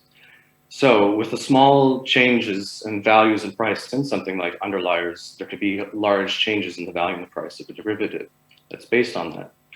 So essentially a small change in the state of the underlier can generate a large change in the derivative.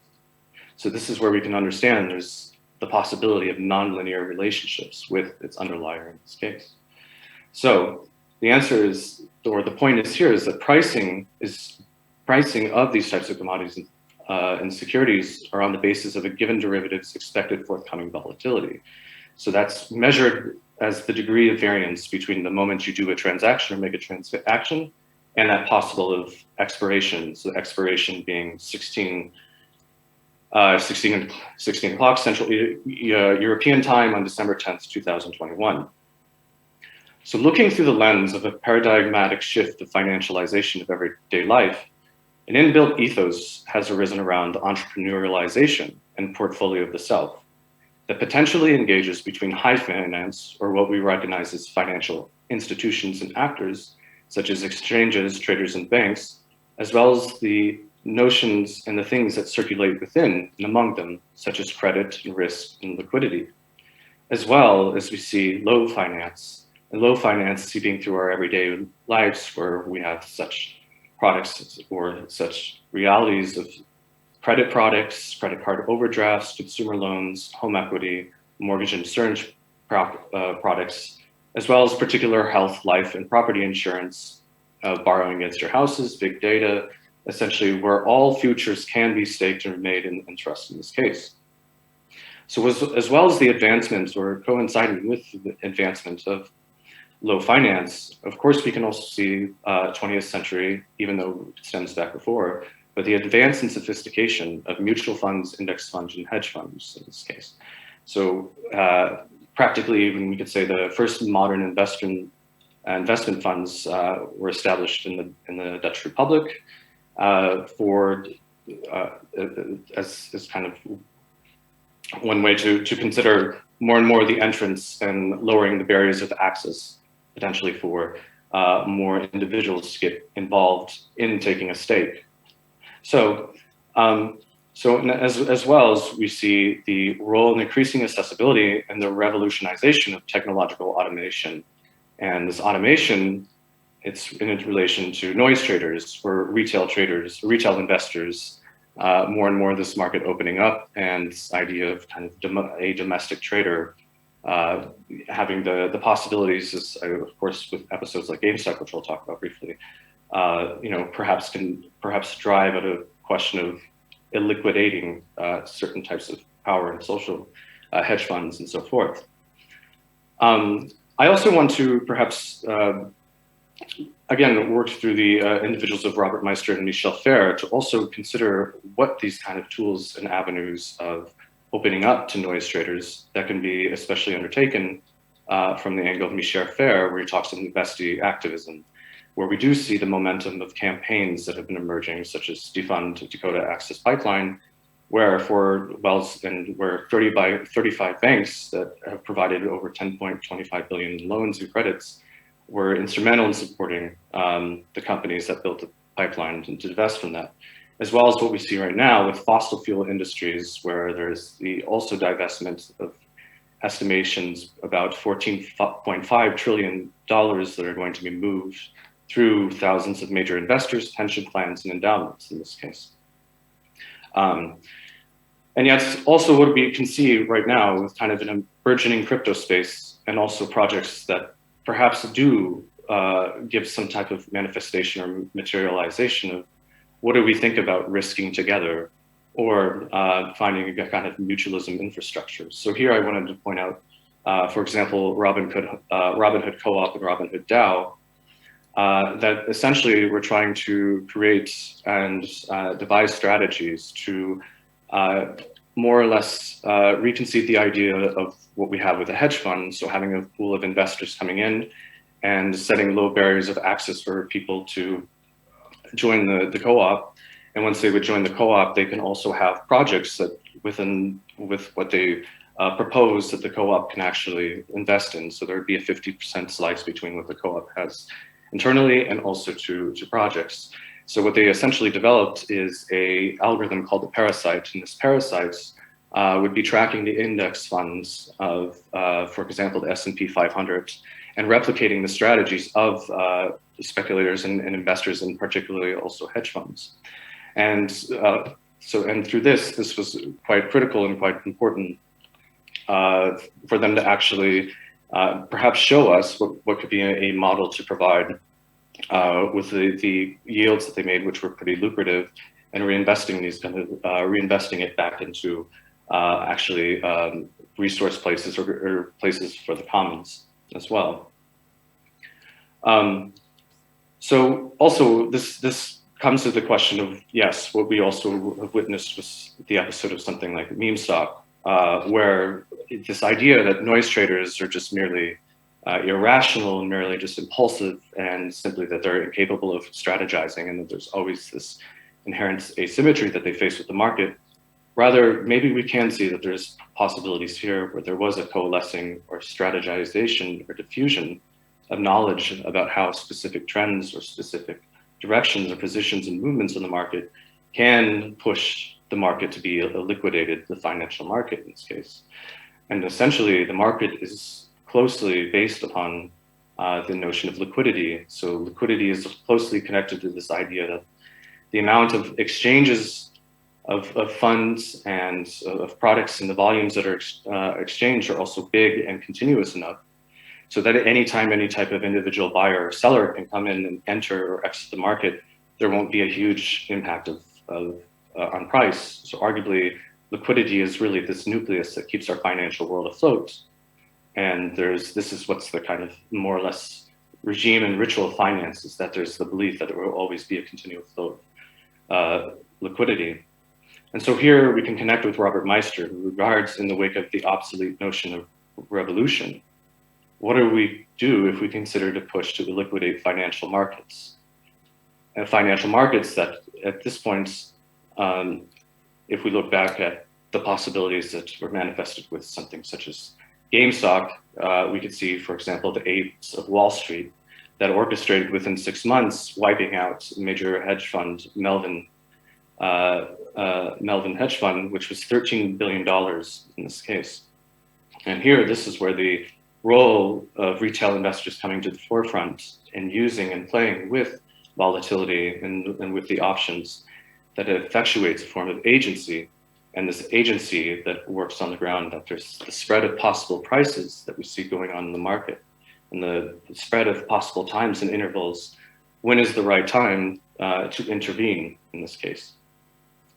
So this is where perhaps can we think of a convex commons, a commons that, again, due to, for example, if we think about divestment campaigns, or we think about the notion of demonstrations, or as linking up, and with, if we see the push for something such as retail investors that are able to anticipate or try to short sell or short the lowering volatility or the lowering price or the lowering value of certain tendencies within the system. So I'd like to leave here that to trace the origin of the word finance in this case, and thinking about generally to push for something such as finance. And with the notion of finance, we can encounter the idea that it stems from the idea of finality, meaning end, ending, parting, remission, settlement of debt, a payment that is a settlement, fine, or tax. So with that, the idea of, so I'd like to leave on this idea that another end of the world is possible through the idea of finance. Thank you.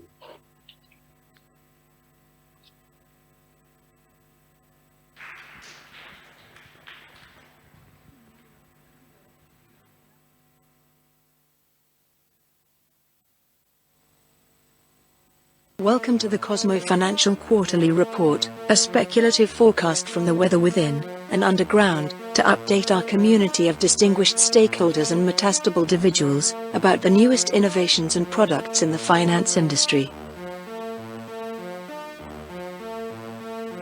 We are eager to deliver to you novel financial solutions that aim to enhance your success as a living currency and ensure that your portfolio of social claims and obligations is staying afloat in an increasingly turbulent and economically volatile climate.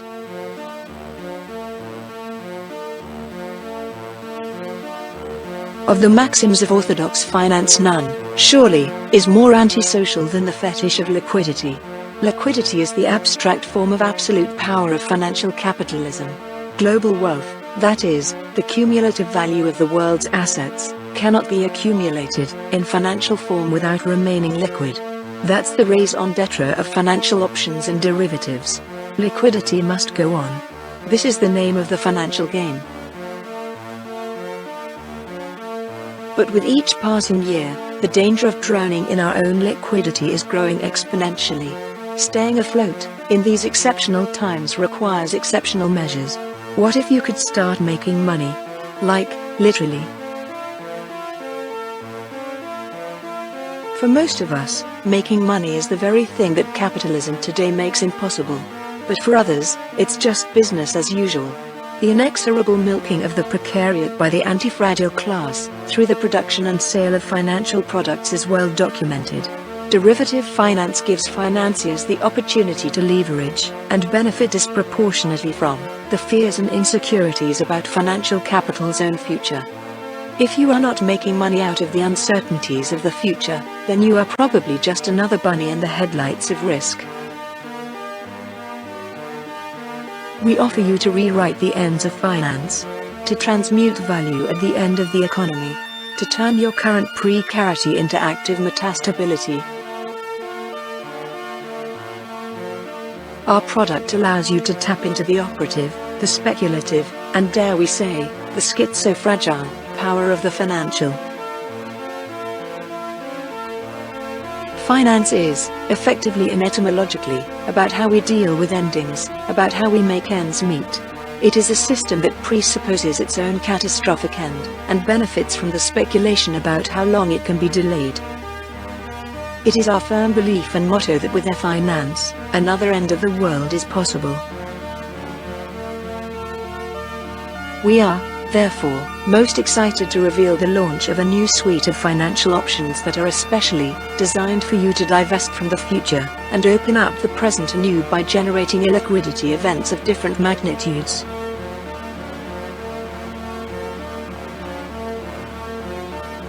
Our investment thesis is simple. We understand that capitalism is an injustice compounding machine that must be reprogrammed. And we believe that there is actually plenty for everyone, if only we conceive of justice as a financial option. This means reverse engineering current derivative vehicles of accumulation, to provoke an autoimmune response in the form of an outbreak of illiquidity in capital markets.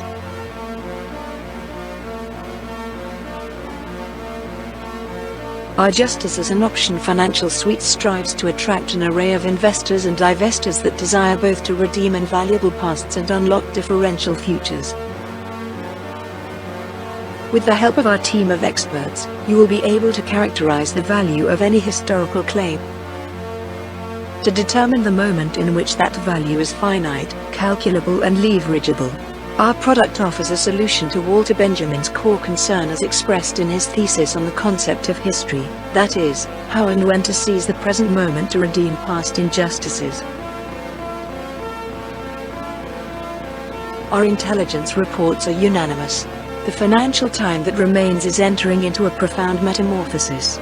Multiple events of disaccumulation are taking shape in different parts of the metaverse, divergently growing in the shadows of what has been previously called revolution.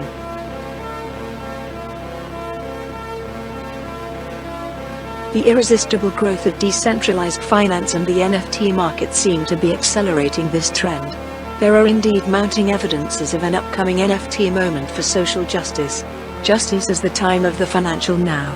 Justice as non-fungible time. Your differential skin in the game is of utmost importance to us. Examine your beliefs and habits. Educate yourself about social justice as a financial option. It is not enough to call yourself an ally of the market. Divest from the future. Be the option. Be the asset you've always wanted to be. And make money. Like. Literally. Welcome to the Cosmo Financial Quarterly Report, a speculative forecast from the weather within and underground, to update our community of distinguished stakeholders and metastable individuals. Okay, so please, Kaya and Dean, if you can come back to the stage, and if we can zoom in, Dustin and Maks Valenčič can join as well. We don't have much time, like really one question per speaker, because then a very important ceremony awaits us of announcing the winner of the Graphic Biennale. So.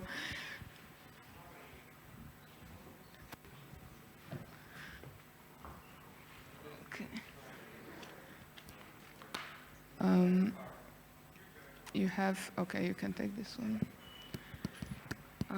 Do we have Dustin on Zoom? Okay, great.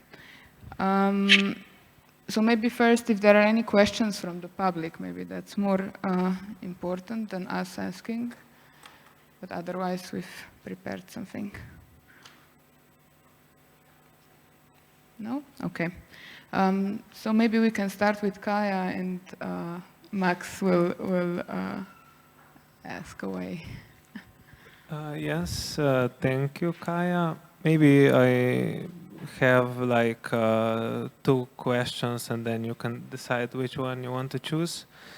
And maybe I was wondering, because you choose to bring up neo-rationalism, and I was always fascinated by the thesis that Reza Negarestani puts forth in a human centipede essay view from the art world. I think it's the second part, how art should become a self-correcting enterprise. And I always had trouble imagining what would that be, or if this is even possible or even legitimate to ask of the artwork to become this kind of thing. So maybe, yeah. But self-correcting, I mean, I don't know this particular essay. Self-correcting. Yeah, I mean, does he explains it more? Because otherwise you can like see or perceive the art history as a self-correcting.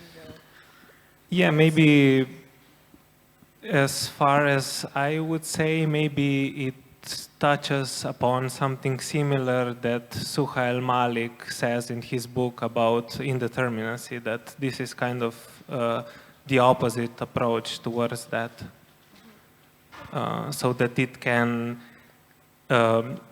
recursively, or it can self-correct or expand in this notion, or because it has some kind of normativity around it, and it can correct its course based on it. I think that this is kind of... I mean, for sure, like one way of seeing it is... Okay. It's working, no? Okay. We can perceive art history, I guess, in that way. But for sure, I think we are still. I mean, at least with what I called memory studies, historiography, logic of temporality, also contemporary art, for sure, in the framework of modern conception of art, I would say. Yeah, for sure. But maybe this current speculative move could maybe produce something other, even though it's also really similar to, well, high modernist approach to forming, or formalist, yeah. This is more or less all that I have to say on that topic. Was there another question, or? Oh yeah, maybe I can say another quick one. Maybe since you mentioned neo-rationalism, I find it interesting when speaking about localities, that in relation to Yugoslavia, this is the theoretical, or this is like a conceptual framework around which Xenoslavia is based, because it's somewhat counterintuitive to think about neo-rationalism within local framework. Maybe if you can. So how to think about it about local framework in the neo-rationalist? Yeah, or maybe it's just funny to think it through a local framing neo-rationalist project that is basically like kind of an update of an enlightenment that is supposed to be universal. Yeah, I mean, this is how I try to, I mean, yeah, it was like a short contextualization of the Biennale, but to think about it, yeah, based on the like I said, previous work that somehow, at least in the context of art and the logic of globalized art system, which actually enforced this focus on locality, and of course also movements in the framework of humanities, so feminists, post-colonial, so on. Yeah, so I sort of try to think about Biennale based on this previous work I mentioned, so based on the previous connection with defining contemporary art in Slovenia and Eastern European art, which has like sort of intervention in the globalized contemporary art world, which can, I don't think it can be somehow erased or whatever. So maybe, yeah, Biennale tries to somehow place itself into it because it has to in a way, but again, then escape its shortcomings and so on. Yeah. Okay, thank you. I'll ask Yin a question now, and then you can converse with Dustin. So I'm just gonna try to relate to the last part of your talk, because it seems it's like somehow like a alternative approach or like a solution that you offer instead of LARPing, like for LARPing your way out of this capitalist, realist, you know, eternal return, or like the continuous repeating of the same. So using more primal technologies to do it, such as, I don't know, some psychedelic substances, which is also like something that Omsk Social Club addresses in their project at the Biennale. But I was just, maybe if you can state your position or like expand just shortly on how do you see the role of this kind of practice within the context of what internet and social media does to the collective, let's say, agreements on what is true, what is reality, and like what can we actually relate to. So the disassociation effect, or like somehow not recognizing the glass of Coke as a glass of Coke, this is somehow like something that is an effect, or even maybe engineered in certain ways through the usage of this kind of platforms and technologies. So how does this fit in within this kind of post-truth, post-fact landscape? Well, platform capitalism is obviously devised or designed in a way so at a certain point it becomes invisible. So the aim is that you get hooked into your account now, Instagram, later metaverse or whatever, and you actually don't realize anymore that you are spiraling down into some kind of a trap. But the thing I mentioned at the end of the brief, let's say, presentation, was obviously a speculative thing. It's an imaginary. It's not something realistic, because obviously, same as on Social Club, like you can't stay within that framework for a longer period of time. But what you can do is to somehow slowly build up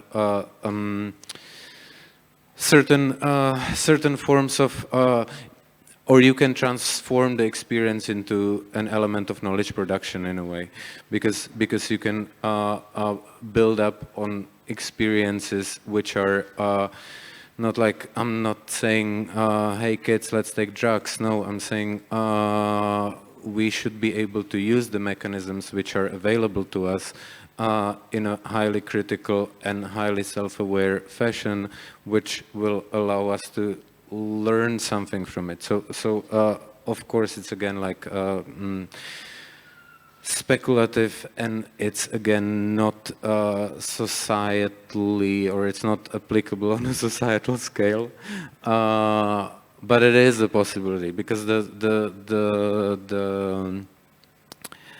escape from Mark Fisher's capitalist realism is probably only possible in a similar way as he did it himself, and that's something we don't want to do, right? So, yeah. Did I answer at least partially? Yes, thank you. And now Dustin, who can turn on his camera again. Hi, Dustin. Hello. Yes, hi, Dustin. Thank you for speaking on this topic. When I was listening, I was reminded by Mark Alizard's book, Crypto Communism, where he says that Marx got things backwards, that the abolition of the privatization of money is the primary thing that has to be done, and not the critique of the exploitation of the workforce as it is usually thought in relation to capitalism. And then I was wondering, how do you see this democratization of the issuance of money? And especially if you think that this would be enough if people take the issuance of money in their own hands, or should there be a step forward, for example, something that Economic Space Agency propagates, that we have to change the function of money? So for example, what accumulates under price, what kind of information accumulate under there? So maybe if you can talk about that. Yeah, thank you for the question. I would say certainly I gravitate towards the EXA, more the protocol as you're speaking about. Concerning, yeah, I mean, the privatization, I mean, practically looking at it through the lens of the finance, and is trying to emphasize the flow of liquidity. I mean, that's, to me, liquidity is actually a very interesting choke point, I think, that we need to particularly home in on grounds that, I mean, of course, I give it from a very US specific perspective, but if you look at the 2008 financial crash here, you know, liquidity in some sense is the question of, you know, where does sovereignty overall side with in this respect. And so, of course, you know, especially with US Treasury and Federal Reserve and, you know, the US government here, I think, you know, what of course was the maneuver there is you see these huge credit markets. I mean, in about 900, you know, close to $1 trillion at that time. And the idea that, of course, something like good money, this kind of idea of good money or bad money, you know, comes in when we look at, for example, US Treasury bills, because US Treasury bills, you know, are considered the most kind of reliable and promising, you know, vehicles and tools that, you know, ensure that, you know, that's where the money can be counted on in terms of its rating and so forth.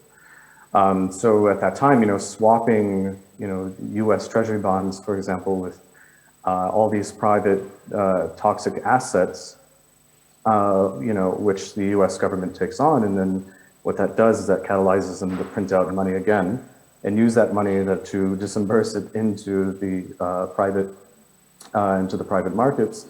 You know, this is the whole. This is essentially kind of how liquidity can, you know, gets enforced, because there's always this constant search to, especially I think within, you know, financialization, and as you're bringing up, you know, these possibilities of valuation and possibilities of tokenization, that generally we'd like to think it maybe decouples from, you know, a preset, pre-programmed regime of value.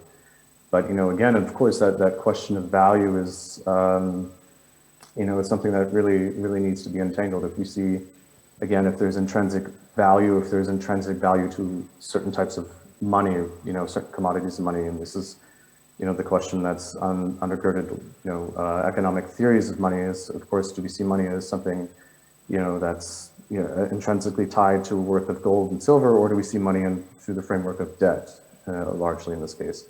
The money is tracking of commitments and obligations that, you know, over the course of time, yes, there gets the tendency of it being more abstracted. And, you know, what we wanted to say here is fictitious in this respect. So it brings us to this perhaps question here. I actually have not, I haven't read the book, but I suppose also too, I'm somewhat familiar with the possibilities of these arguments and options. That's why I see, for example, you know, going with an aspect of, you know, Robinhood or Robinhood DAO, which is also, you know, working especially in conjunction with EXA. You know, this way of, you know, risking together, or having this kind of, you know, putting your skin in the game. I think this risking and putting the skin in the game is ideally what could kind of solidify around different ways of valuing and thinking about money. And, you know, I think the point too is, especially with tokens, you know, there isn't still a predefined, pre-programmed way of what tokens can do right now. And does that possibly open up different spaces and different possibilities where, you know, so-called thing as value, you know, can shift away from, of course, some type of interest rate or bond that you're basically extracting from the market because there's just a difference in price in this way. So, yeah. So I hope that somewhat answers your question. No, yeah, it was great. Okay, so thank you, Dustin, for answering, and also Yen and Kaya for sitting in for this short Q&A. We are now, we don't have any more time for questions. Thank you all for listening. We'll move on with the program, thanks.